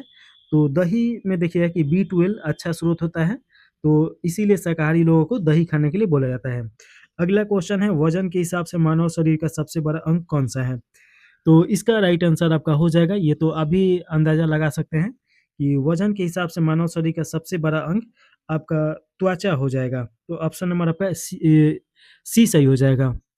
देखिएगा कि त्वचा सतह के क्षेत्रफल लगभग 2 वर्ग किलोमीटर और वजन देखिएगा कि 3 से 5 किलोग्राम के हिसाब से शरीर का सबसे बड़ा अंग है और यह शरीर की रक्षा करता है, तापमान को नियंत्रण करता है और संवेदनशीलता प्रदान करता है। तो ये एक देखिए कि चुंबक के जैसे काम करता है, चुंबक के नहीं, सेंसेशन के जैसे काम करता है, गर्म ठंडा ये सब हमको समझाने के लिए काम करता है। तो ऑप्शन नंबर आपका सी सही हो जाएगा। अगला क्वेश्चन है, निम्नलिखित में से कौन सा सरीसृप और पक्षियों के बीच की एक संयोजक कड़ी है? तो इसका राइट आंसर आपका हो जाएगा आर्क्यूस्ट्रेप्सिस। तो ऑप्शन नंबर आपका ए सही हो जाएगा। देखिए कि आर्क्यू ट्रेक्रिक्स में सरीसृप जैसे दांत, लंबी हड्डी वाली पूंछ, पंखे और पंजे और पक्षियों दोनों की विशेषता ये है। तो ये थोड़ा-सा दोनों का विशेषता दर्शाता है, तो ऑप्शन नंबर ए सही हो जाएगा। निम्नलिखित में से कौन भोजन भंडारण के लिए एक रूपांतरित तना है? तो देखिए कि तना का रूप है, आलू जो होता है, ये आपका देखिए कि तना होता है और वो गोल-गोल हो जाता है, तो ये आपका हो जाएगा सी सही है। बाकी गाजर, मूली, शकरकंद ये सब आपका जड़ के अंतर्गत आ जाएगा। अगला क्वेश्चन है, अभिकथन में दिया गया है कि स्तनधारी ठंडे खून वाले जीव होते हैं। तो देखिए कि आपका स्तनधारी जो होता है, ठंडे खून वाले नहीं होते हैं। स्तनधारी जो एंडोथर्मिक यानी गर्म खून वाले होते हैं, वे अपने शरीर का तापमान वातावरण की परवाह किए बिना ही स्थिर बनाए रखते हैं। तो ये आपका पहला गलत हो जाएगा। और दूसरा देखिएगा, स्तनधारियों में 4 कक्षीय हृदय होता है जो अक्सीकृत और अनअक्सीकृत रक्त के आपस में मिलने से रुकता है। ये आपका एकदम सही है। तो ये गलत है, आर सही है, तो ऑप्शन नंबर डी सही हो जाएगा। अगला क्वेश्चन है 66 के बाद 67 नंबर। भारत की पहली जीन संपादित भेड़ किस तकनीकी का उपयोग करके तैयार की गई थी? तो इसका राइट आंसर आपका हो जाएगा केस 9, ये हमेशा याद रखेगा। CRISPR और केस 9, ये ऑप्शन नंबर सी सही हो जाएगा।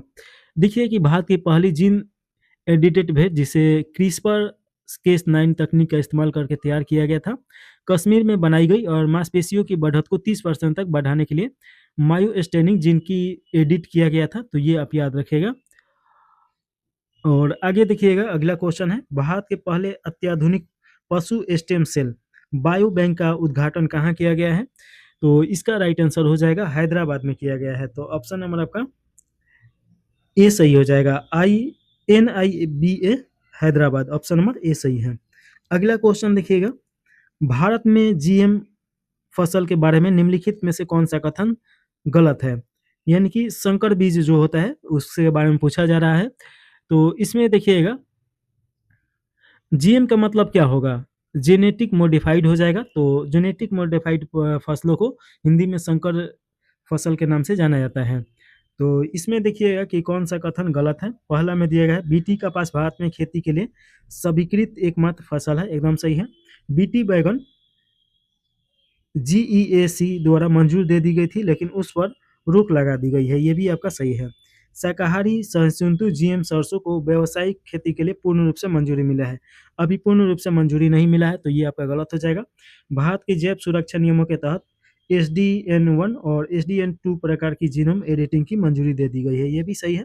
ऑप्शन नंबर सी आपका सही हो जाएगा, क्योंकि इसमें गलत पूछा जा रहा है। अगला क्वेश्चन है, भारतीय भाषाओं के लिए भारत का पहला स्वदेशी रूप से विकसित AI आधारित multi modal large language model कहलाता है, तो इसे क्या बोला जाता है? तो इसे बोला जाता है भारत जेन, तो ऑप्शन नंबर आपका बी सही हो जाएगा।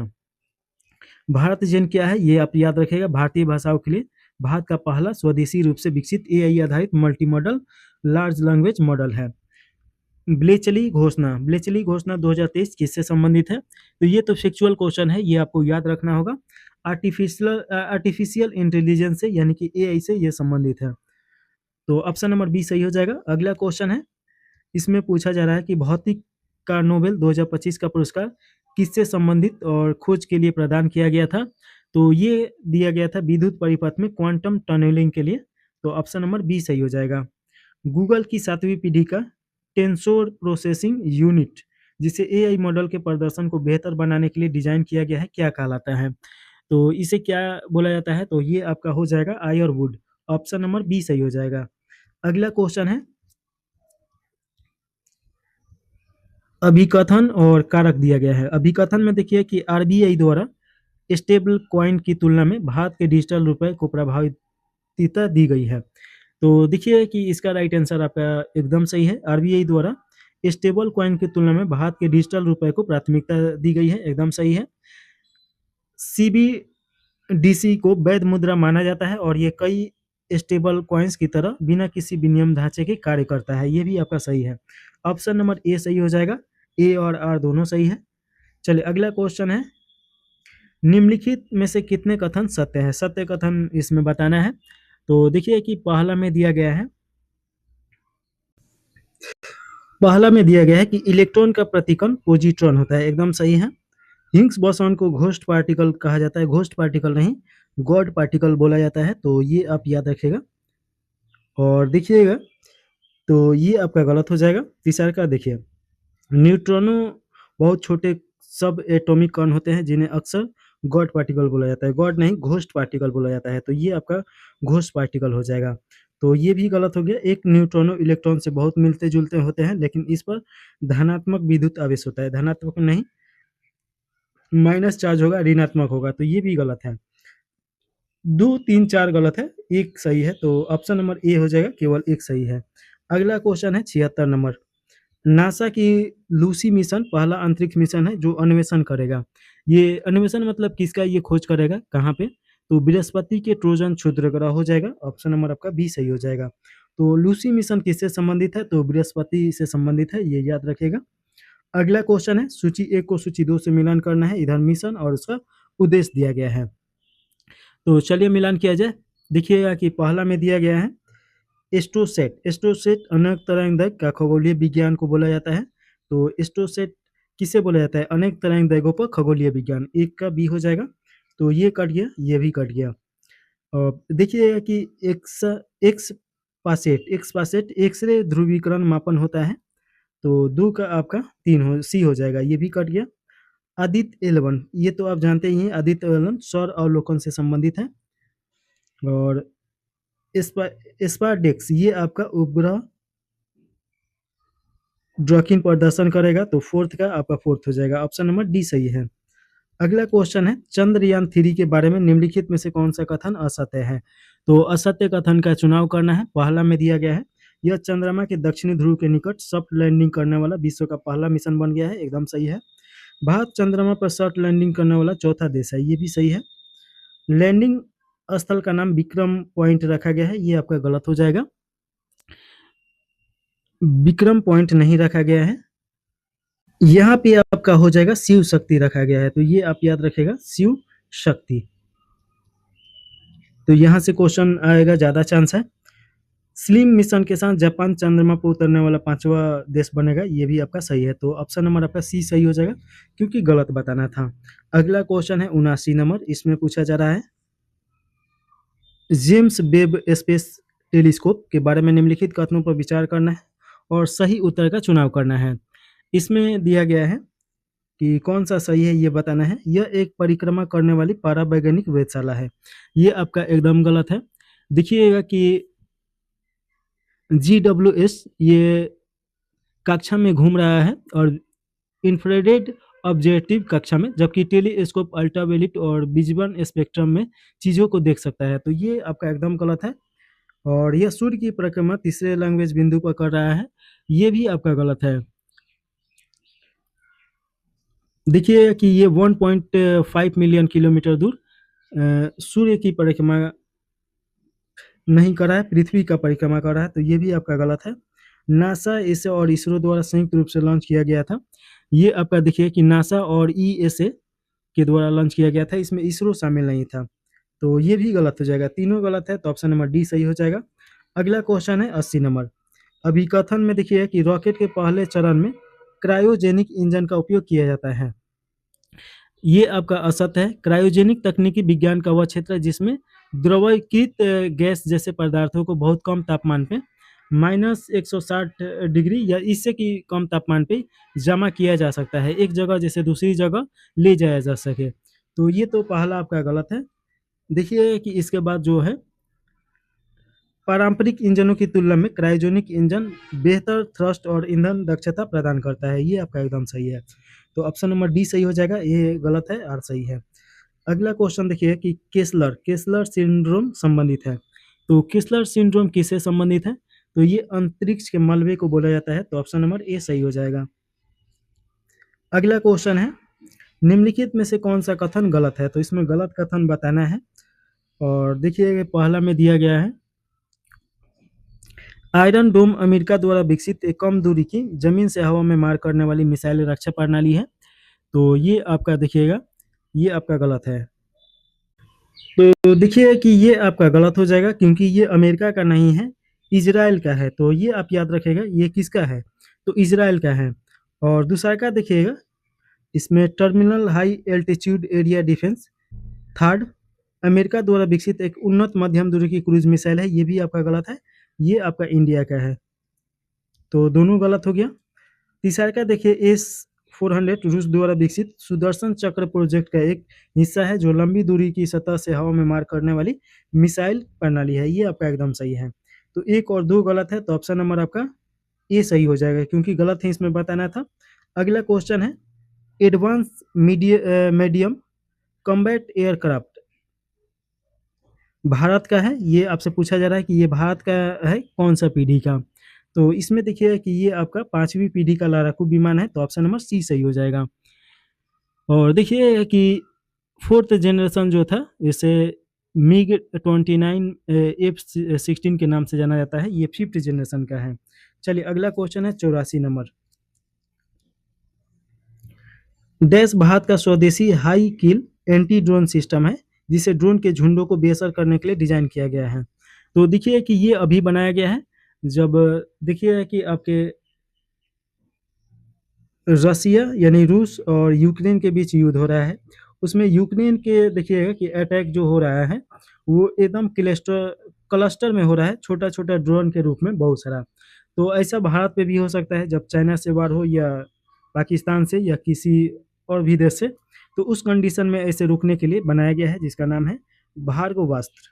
तो ऑप्शन नंबर आपका ए सही हो जाएगा। ब्लैक मास रिकवरी टेक्नोलॉजी का उपयोग किसके लिए किया जाता है? तो इसका राइट आंसर आपका हो जाएगा, लिथियम आयन बैटरी के पुनः चक्रण के लिए ये किया जाता है, तो ऑप्शन नंबर ए सही हो जाएगा। अगला क्वेश्चन है, नाभिकीय विखंडन और संलयन के बारे में निम्नलिखित में से कौन सा कथन गलत है? तो इसमें गलत कथन का चुनाव करना है। तो देखिए कि पहला में दिया गया है, विखंडन तब होता है जब एक न्यूट्रॉन एक बड़े परमाणु को 2 छोटे परमाणुओं में तोड़ता है, एकदम सही है। विखंडन का मतलब क्या हो गया, एक परमाणु है, इसे टूटा, 2 बन गया, और फिर ये टूटेगा तो फिर इसमें 2 बनेगा, और फिर ये टूटेगा, फिर इसमें 2 बनेगा। ऐसे ये विखंडित होता रहेगा जब तक कि उसमें उसका फ्यूल खत्म ना हो जाए, तो इसे आपका नाभिकीय विखंडन बोला जाता है। संलयन तब होता है जब 2 परमाणु मिलकर एक भारी परमाणु बनाता है लोग, तो वही है कि 2 परमाणु है और 1 परमाणु बनाया, तो इसे नाभिकीय संलयन बोला जाएगा। ऐसे ये बनाते रहता है लोग, और नाभिकीय संलयन के द्वारा ही सूर्य का जो प्रकाश है या ऊष्मा है, वो अभी तक प्रचलित है। संलयन से लंबे समय तक सक्रिय रहने वाला रेडियोधर्मी परमाणु कचरा उत्पन्न करता है, ये आपका गलत हो जाएगा। संलयन सूर्य तारों में स्वाभाविक रूप से होता है, ये आपका एकदम सही है, तो ऑप्शन नंबर सी आपका सही हो जाएगा, क्योंकि गलत बताना था। अगला क्वेश्चन है, कवच एक स्वदेशी है, कवच क्या है, यानी कि इसका नाम कवच रखा गया है, ये क्या है? तो स्वचालित ट्रेन सुरक्षा प्रणाली है, तो ऑप्शन नंबर आपका बी सही हो जाएगा। स्वचालित ट्रेन जो बिना ड्राइवर के ये चलेगा, और इसमें सुरक्षा प्रणाली के लिए ये बनाया गया है। यह प्रणाली इलेक्ट्रॉनिक उपकरणों और रेडियो फ्रीक्वेंसी के तकनीक का संयोजक रूप से उपयोग करके ये काम करेगा, तो ये आप याद रखेगा। भारतीय देखिए, किस भारतीय संस्था ने ध्रुव 64 माइक्रो प्रोसेसर विकसित किया है? तो इसका राइट आंसर आपका हो जाएगा centre for development of advance computing, यानी सीडैक, तो ऑप्शन नंबर बी सही हो जाएगा। चलिए अगला क्वेश्चन देखेंगे, ग्राफीन के बारे में निम्नलिखित कथनों पर विचार कीजिए और सही उत्तर का चुनाव करना है। तो इसमें देखिए पहला में दिया गया है, यह एक द्विआयामी पदार्थ है, एकदम सही है।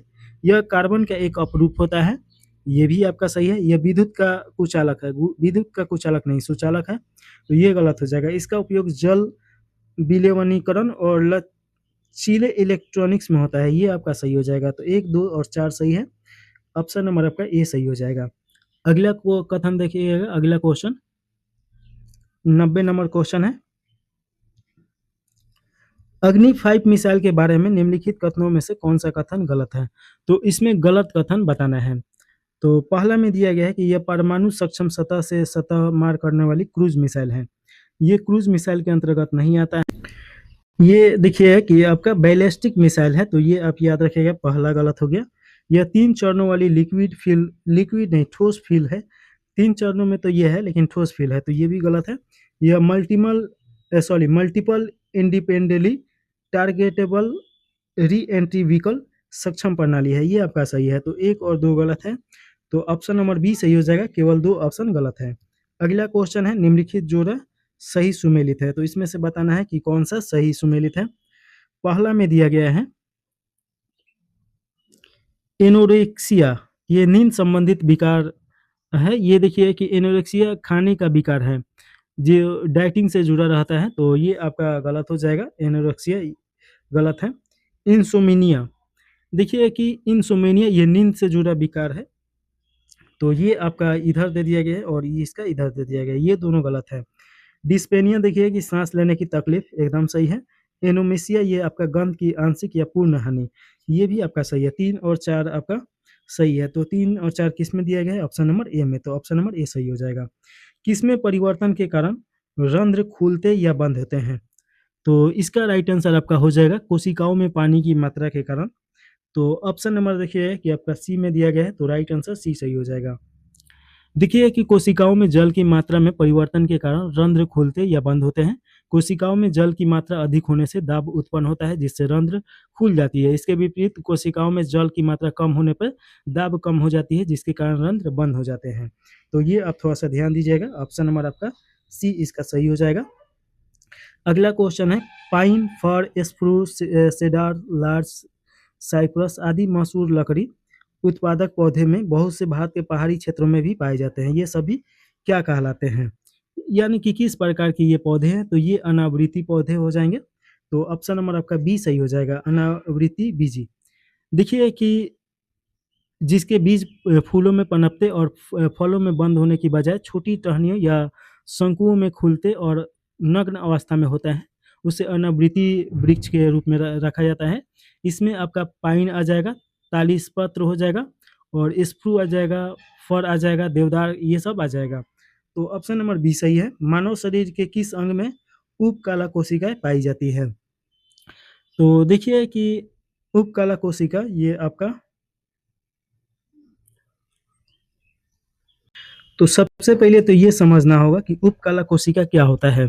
तो देखिए कि उपकला कोशिका जो कि आपस में जुड़ी रहता है और एक से अधिक परत द्वारा बनी होती है। जैसे कि आपका जो नाक हो गया या जीभा हो गया या लार ग्रंथि हो गया, अंदर की भीतरी का बाहर का ये ग्रंथि जो है, अग्नाशय हो गया, तो उसमें बहुत सारा लेयर होता है, एक पर एक लेयर ऐसे चढ़ा रहता है, तो उसे उपकला कोशिका बोला जाता है। तो इसमें नाक भी आ जाएगा, अग्नाशय भी आ जाएगा, फेफड़ा भी आ जाएगा। तो ऑप्शन नंबर डी आपका सही हो जाएगा, एक से अधिक।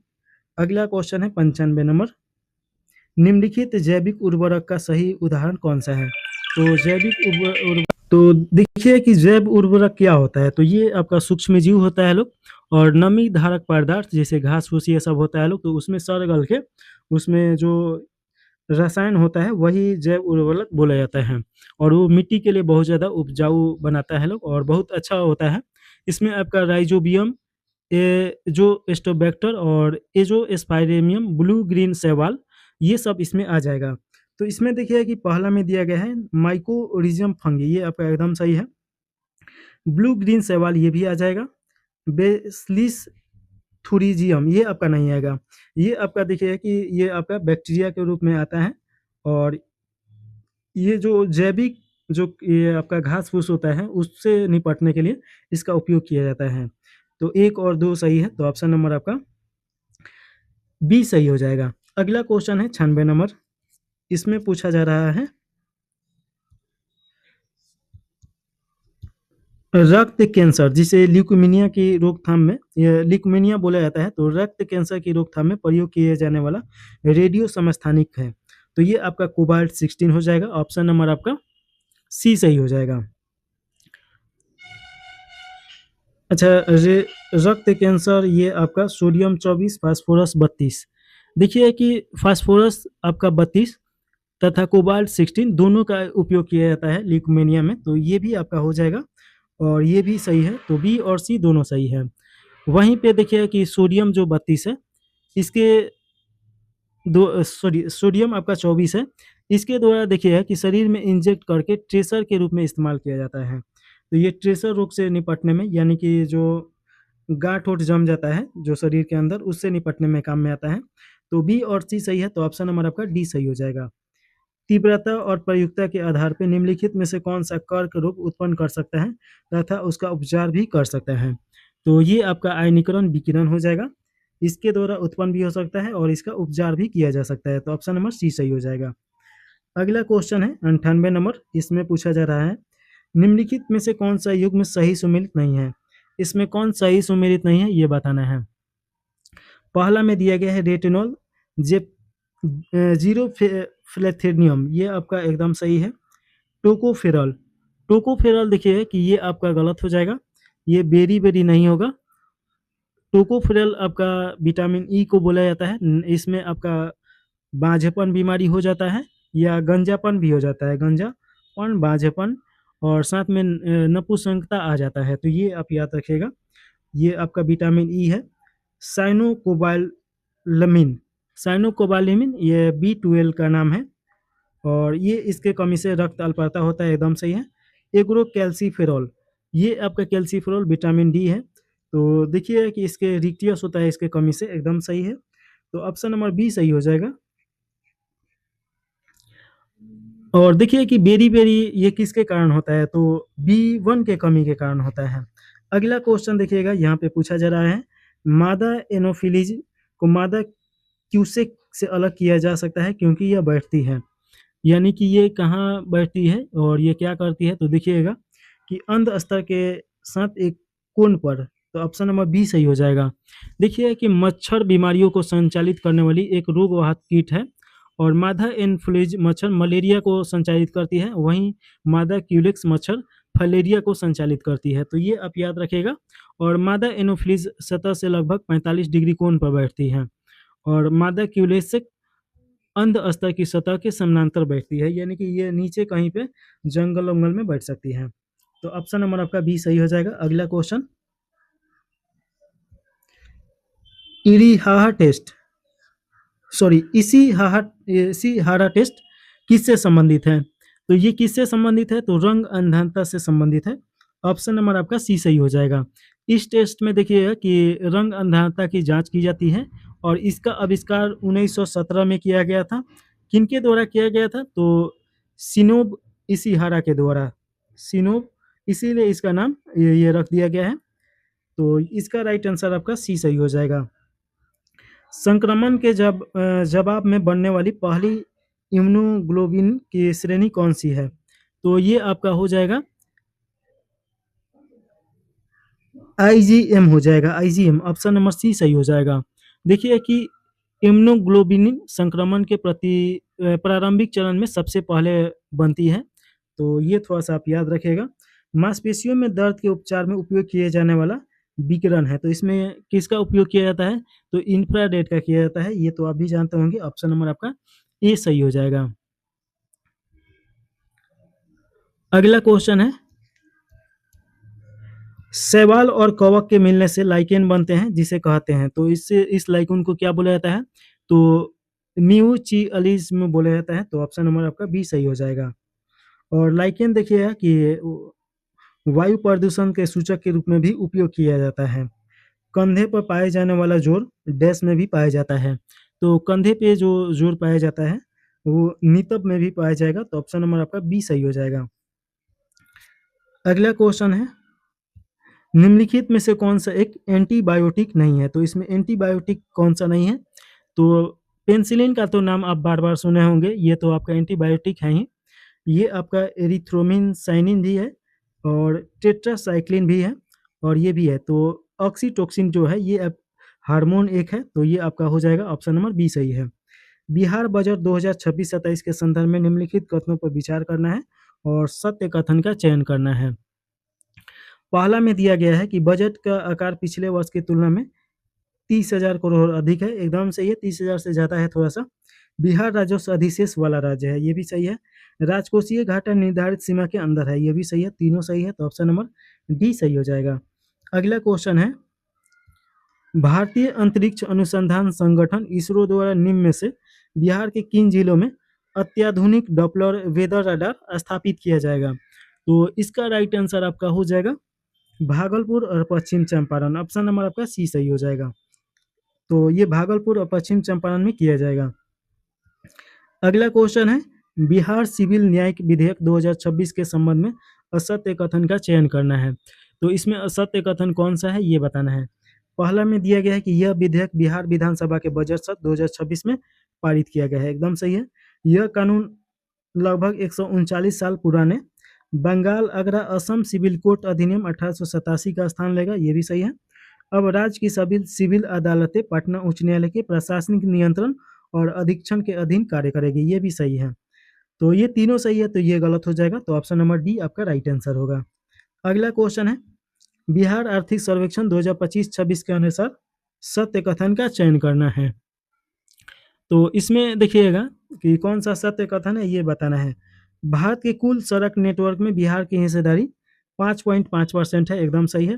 प्रति व्यक्ति बिजली की खपत बढ़कर 374 यूनिट हो गया है, ये भी सही है। ग्रामीण क्षेत्रों में पुरुष बेरोजगारी दर केवल 3.3% है, जबकि शहरी क्षेत्रों में 6.9% है, ये भी सही है। राज्य पे बकाया ऋण लगभग 37.7% है, ये भी सही है। चारों सही है, ऑप्शन नंबर डी सही हो जाएगा। अगला क्वेश्चन देखिए कि निम्न में से किस गांव ने खुद को भारत का पहला जाति मुक्त गांव घोषित किया है। तो इसका राइट आंसर सौदला हो जाएगा। और देखिए कि ये आपका ऑप्शन नंबर डी में दिया गया है और ये कहाँ पे है तो महाराष्ट्र में है। तो ये आप याद रखिएगा, महाराष्ट्र का एक गांव है। तो ऑप्शन नंबर डी सही हो जाएगा। अगला क्वेश्चन है, बिहार के सभी पारंपरिक विश्वविद्यालय में 2026-27 शैक्षणिक सत्र से स्नातक और स्नातकोत्तर में नामांकन परीक्षा और रिजल्ट की प्रक्रिया किस पोर्टल के माध्यम से होगा। तो इसका राइट आंसर आपका हो जाएगा समर्थ पोर्टल हो जाएगा। तो ऑप्शन नंबर आपका ए सही है। भारतीय विमानपत्तन प्राधिकरण के बोर्ड में नियुक्त होने वाली पहली महिला सदस्य कौन बन गई है। तो पहली महिला सदस्य बन गई है निवेदिता दुबे। तो ऑप्शन नंबर आपका ए सही हो जाएगा। देखिए कि पेत्रेयार नदी जल विवाद के संबंध में निम्नलिखित कथनों पर विचार करना है और सत्य कथन का इसमें चुनाव करना है। तो देखिए कि पहला में दिया गया है कि यह कर्नाटक और तमिलनाडु राज्यों के बीच एक अंतर्राज्यीय जल विवाद है, एकदम सही है। सर्वोच्च न्यायालय ने दोनों राज्यों को लंबित विवाद के निपटारे के लिए न्यायाधिकरण गठित करने का आदेश दिया है। तो ये देखिएगा कि यहाँ पे थोड़ा सा देखिए कि ऐसा क्वेश्चन बार बार गलत हो जाता है। देखिए कि यहाँ पे दिया गया सर्वोच्च न्यायालय ने दोनों राज्यों को लंबित विवाद के निपटारे के लिए न्यायाधिकरण गठित करने का निर्देश दिया है। यहाँ पे सर्वोच्च न्यायालय यानी सुप्रीम कोर्ट के द्वारा केंद्र सरकार को बोला गया है कि केंद्र सरकार ऐसा न्यायाधिकरण नियुक्त करे। तो ये आपका गलत हो जाएगा। यह विवाद मार्कंडे नदी पे बांध और चेक डैम बनाने से उत्पन्न हुआ है, ये भी आपका सही है। तो देखिए कि 1 और 3 सही हो जाएगा, ऑप्शन नंबर सी सही हो जाएगा। अगला क्वेश्चन है, पंचायत उन्नति सूचकांक 2.0 के संबंध में निम्नलिखित कथनों पर विचार करना है और असत्य कथन का चुनाव करना है। तो पहला में दिया गया है कि त्रिपुरा ने पंचायती राज मंत्रालय द्वारा जारी पंचायती उन्नति सूचकांक में प्रथम स्थान प्राप्त किया है, एकदम सही है। यह सूचकांक राज्यों के बीच सहकारी संघवाद को बढ़ावा देता है, ये आपका गलत हो जाएगा। देखिए कि पंचायती उन्नति सूचकांक ये विभिन्न मापदंडों पे पंचायत के प्रदर्शन का मूल्यांकन करता है, तो ये आप याद रखिएगा। इससे देखिए कि गरीबी मुक्त और उन्नत आजीविका वाले गांव, स्वस्थ गांव, बाल सुधार पंचायती, जल पर्याप्त गांव, ये सब जानकारी प्राप्त होता है और इसमें प्रतिस्पर्धात्मकता को बढ़ावा देता है, यानी कंपटीशन इसमें बढ़ता है कि हमारा गांव अच्छा हो, हमारा गांव अच्छा हो। तो ये आपका गलत हो जाएगा। तो ऑप्शन नंबर आपका ए देखिएगा कि इसमें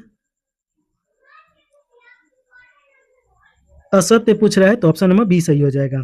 100% बीमा कवरेज करने वाला भारत का पहला जिला कौन सा बन गया है।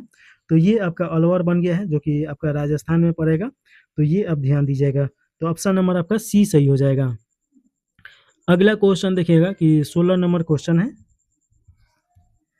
लखपति बिटिया योजना किस सरकार ने शुरू किया है। तो ये दिल्ली सरकार के द्वारा शुरू किया गया है, ऑप्शन नंबर बी सही हो जाएगा।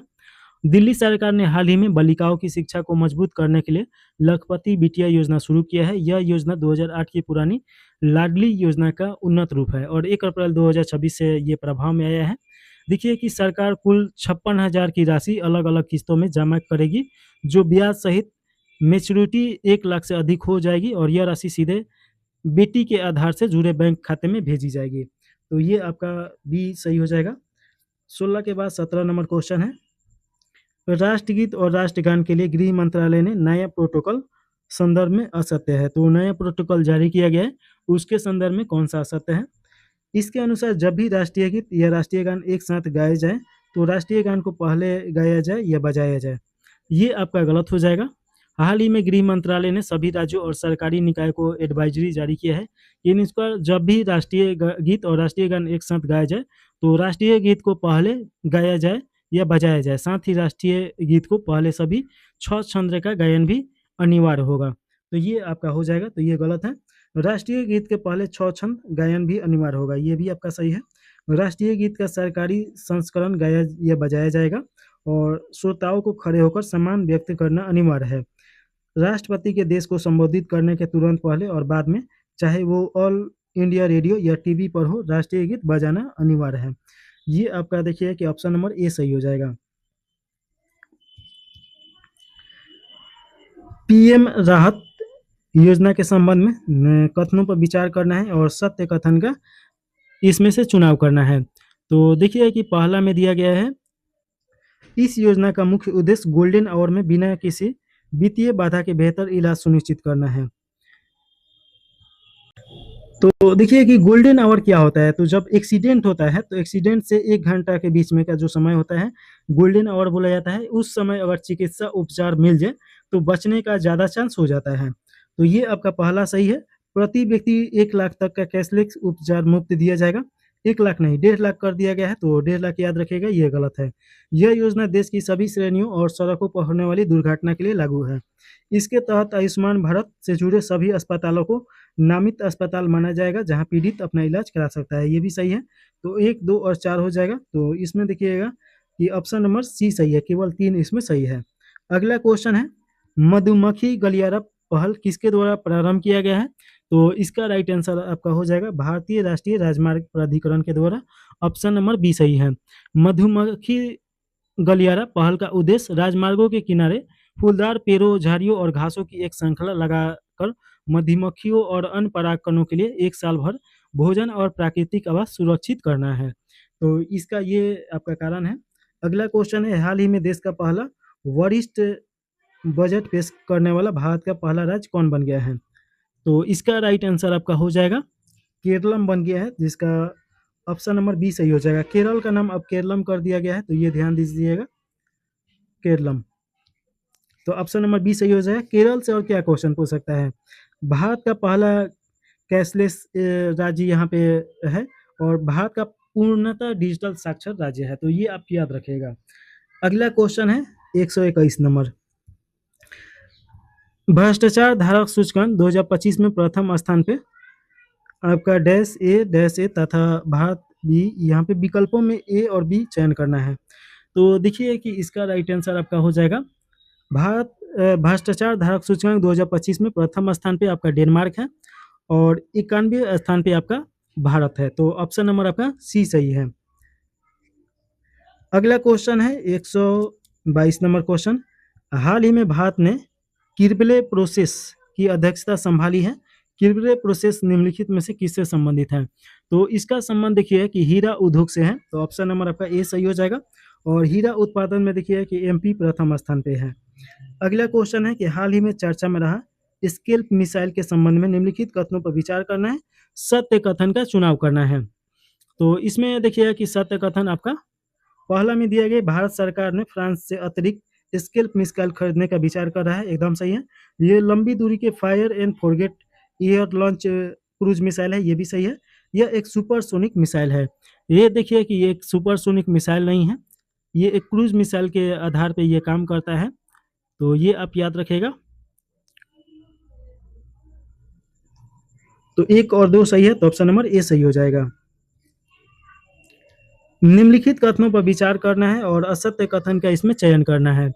पहला में दिया गया है कि British academy film award BAFTA में मणिपुर फिल्म बूम को सर्वश्रेष्ठ बाल एवं पारिवारिक फिल्म का पुरस्कार मिला है, एकदम सही है। यह पुरस्कार जीतने वाली पहली भारतीय फिल्म बन गई है, ये भी सही है। दोनों सही है, इसमें गलत पूछा है, इसीलिए डी सही हो जाएगा। दलाई लामा को हाल ही में निम्न में से कौन सा पुरस्कार दिया गया है? तो ये तो बहुत फेमस पुरस्कार दिया गया है, ग्रेमी अवार्ड दिया गया है, 68वां Grammy award. Option number A सही हो जाएगा। महिला प्रीमियर लीग WPL 2026 की रनअप टीम कौन सी रही है? तो ये तो आप भी जानते हैं कि रनअप टीम आपका कौन रहा है, तो दिल्ली कैपिटल रहा है। और जीता कौन है? तो रॉयल चैलेंजर्स बेंगलोर जीता है। तो ऑप्शन नंबर बी सही हो जाएगा। मणिपुर के 13वें मुख्यमंत्री के रूप में किसने शपथ लिया है? तो इसका राइट आंसर आपका देखिए कि युमनाथ खेमचंद सिंह हो जाएंगे। ऑप्शन नंबर ए सही हो जाएगा। अगला क्वेश्चन है, केंद्रीय बजट 2026-27 के संबंध में निम्नलिखित कथनों पर विचार करना है और इसमें आपका सत्य कथन का चुनाव करना है। पहला में दिया गया है राजकोषीय घाटा का लक्ष्य जीडीपी का 4.3% रखा गया है, एकदम सही है। पूंजीगत व्यय में पिछले वर्ष की तुलना में वृद्धि हुई है, ये भी सही है। यह निर्मला सीतारमण का 9वां बजट है, ये भी सही है, तीनों सही है। तो ऑप्शन नंबर आपका कौन सा हो जाएगा? तो डी सही हो जाएगा। अगला क्वेश्चन है, पहली सेंट्रल बैंक डिजिटल करेंसी आधारित सार्वजनिक वितरण प्रणाली का शुभारंभ कहाँ किया गया है? तो इसका राइट आंसर आपका हो जाएगा गांधीनगर में किया गया है, जो गुजरात की राजधानी है। तो ऑप्शन नंबर सी सही है। अगला क्वेश्चन देखिएगा, सांख्यिकी और कार्यक्रम कार्यान्वयन मंत्रालय ने उपभोक्ता मूल्य सूचकांक का नया आधार वर्ष क्या निर्धारित किया है? तो नया आधार वर्ष 2024 को निर्धारित किया गया है। तो ऑप्शन नंबर डी सही हो जाएगा। 16वें वित्त आयोग की सिफारिशों अनुसार करों के हस्तांतरित में बिहार की हिस्सेदारी है। तो बिहार का हिस्सेदारी देखिए कि आपका दूसरा सबसे अधिक है। तो ऑप्शन नंबर आपका बी सही हो जाएगा।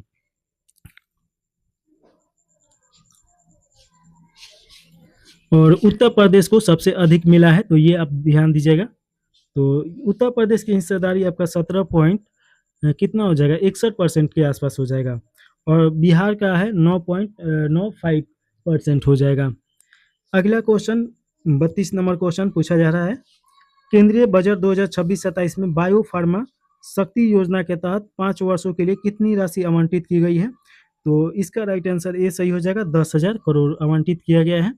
अगला क्वेश्चन है 133 नंबर, सुजीविका देखिए कि क्या है, सुजीविका क्या है ये पूछा जा रहा है। तो AI आधारित बायोटेक प्रोडक्ट डाटा पोर्टल है। तो ऑप्शन नंबर बी सही है।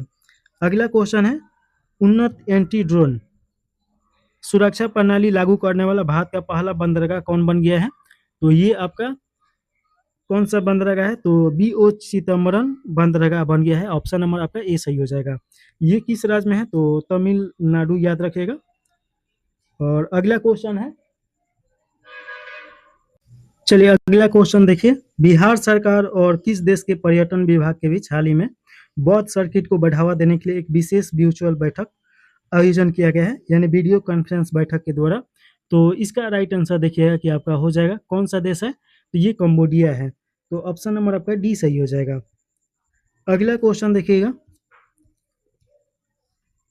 इसमें पूछा जा रहा है कि जननायक कर्पूरी ठाकुर किसान सम्मान निधि योजना किसानों को केंद्रीय सरकार की PM किसान सम्मान निधि के अतिरिक्त राज्यों से कितने रुपए सालाना प्रदान करेगी? तो ये आपका 3,000 रुपये दिया जाएगा। ऑप्शन नंबर बी सही हो जाएगा। भारत विस्तार पहल के संबंध में निम्नलिखित कथनों पर विचार करना है और असत्य कथन का चयन करना है। तो इसमें असत्य कथन बताना है। पहला में दिया गया है कि भारत विस्तार, इसका पूरा नाम क्या है? तो विचुअली integrated system to access agriculture resources, ये आपका एकदम सही है। इसके मुख्य उद्देश्य डिजिटल पब्लिक इंफ्रास्ट्रक्चर वितरण करना और AI संचालित परामर्श प्रदान करना, ये भी सही है, दोनों सही है। ऑप्शन नंबर डी सही हो जाएगा। अगला क्वेश्चन देखिएगा, भारत का पहला नेट जीरो पंचायत बना है। तो ये आपका हो जाएगा, कौन सा राज्य जिला हो जाएगा? तो बेला ग्राम पंचायत हो जाएगा, महाराष्ट्र। तो ये आपका ऑप्शन नंबर सी सही हो जाएगा। भारत का पहला नेट जीरो पंचायत है, तो ये आप याद रखेगा।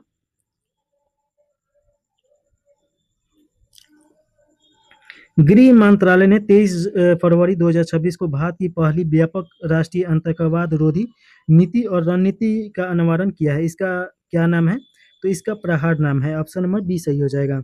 अगला क्वेश्चन है, इसरो ने कक्षा डैश के छात्रों को अंतरिक्ष विज्ञान और तकनीकी अनुप्रयोगों से रूबरू कराने के लिए युविका 2026 कार्यक्रम शुरू किया है। तो इसका राइट आंसर आपका हो जाएगा कक्षा 9 के, तो ऑप्शन नंबर सी सही है। एक नाव दो बिंदुओं के बीच धारा के विपरीत जाने में धारा के साथ जाने की तुलना में दुगना समय लगता है। यदि शांत जल में नाव की गति 12 किलोमीटर घंटा है तो धारा की गति क्या होगी? तो यहाँ पे देखिएगा कि इसका राइट आंसर आपका 4 किलोमीटर प्रति घंटा हो जाएगा। ऑप्शन नंबर बी सही है। एक प्रश्न पत्र में 2 खंड है। खंड ए में 4 प्रश्न और खंड बी में 5 प्रश्न हैं। एक विद्यार्थी को कुल 5 प्रश्न हल करना है, जिनमें से प्रत्येक खंड में एक-एक कम से कम 2 प्रश्न चुनना अनिवार्य है। ऐसे कितने तरीके से किए जा सकते हैं? तो इसका राइट आंसर देखिएगा कि आपका 100 हो जाएगा, तो ऑप्शन नंबर सी सही है।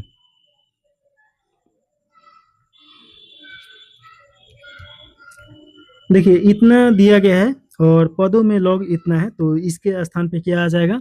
तो ये आपका ए सही हो जाएगा। लुप्त संख्या ज्ञात करना है, यहाँ पे क्या आएगा? तो इसका देखिए कि एक कोड भाषा में अगर देखा जाए तो 115 आ जाएगा। तो ये सब आप बना लीजिएगा, ऑप्शन नंबर सी इसका सही हो जाएगा। यदि धारा की गति दुगनी हो जाए तो नाव की अनुप्रभा गति 15 किलोमीटर घंटा की बजाय 18 किलोमीटर हो जाती है। तो शांत जल में नाव की गति क्या है? तो शांत जल में नाव की जो गति है ये 12 किलोमीटर प्रति घंटा है। एक षष्ठभुज में कितने विकर्ण होते हैं? तो ये तो आपका देखिए डायरेक्ट क्वेश्चन पूछा है, इसमें 9 विकर्ण होता है, तो ऑप्शन नंबर बी सही हो जाएगा।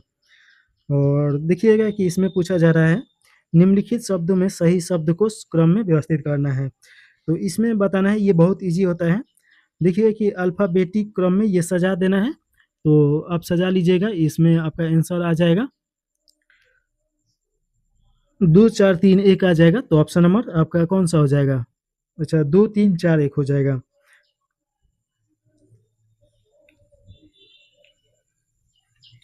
देखिए जैसे कि अल्फ़ाबेटिक का मतलब क्या होगा, यहाँ एम ए एम ए सभी में दिया है। अब इसके बाद देखिए कि आर दिया है और आर भी सभी में दिया गया है। इसके बाद देखिए कि यहाँ पे बी दिया गया है, यहाँ पे जी दिया गया है, यहाँ पे आई और यहाँ पे के दिया गया है। तो पहले बी आएगा, तो पहले 2 आ गया। उसके बाद देखिएगा कि पहले जी आएगा फिर आई आएगा, तो फिर ये 3 और 4 उसके बाद 1 आ जाएगा। तो ये अल्फ़ाबेटिक होता है, तो ऑप्शन नंबर ए सही हो जाएगा। लुप्त संख्या ज्ञात करना है, तो यहाँ पे कौन सा संख्या आ जाएगा? तो इसका 9 आ जाएगा, तो ऑप्शन नंबर डी सही है। यहाँ पे 9 आ जाएगा। अगला क्वेश्चन है log x plus log y बराबर इतना दिया गया है, तो निम्नलिखित में से कौन सा कथन अवश्य सत्य होगा? तो इसमें आपका देखिए कि बी सही हो जाएगा। निम्नलिखित अक्षर श्रृंखला पर विचार करना है और सही विकल्प चुनना है। इसमें से कौन सा ऐसा विकल्प चुनिएगा कि इसको सही कर देगा? तो देखिए कि आपका बी ए सी बी हो जाएगा। यहाँ पे ए बी बी, यहाँ पे सी ए और ए हो जाएगा, यहाँ पे बी सी और ए, एक पैटर्न बन रहा है, तो ऑप्शन नंबर आपका बी सही हो जाएगा। तो देखिए कि 150 क्वेश्चन करा दिए, मैथ का क्वेश्चन हम सॉल्व नहीं कराए हैं, बाकी सभी क्वेश्चन थोड़ा-थोड़ा सॉल्व कराए हैं, डिटेल में तो नहीं पढ़ाया जा सकता है टेस्ट में। तो इसको यहीं पे समाप्त कर दिया जाए। जय हिंद, जय भारत। चैनल को लाइक, सब्सक्राइब करना मत भूलिएगा।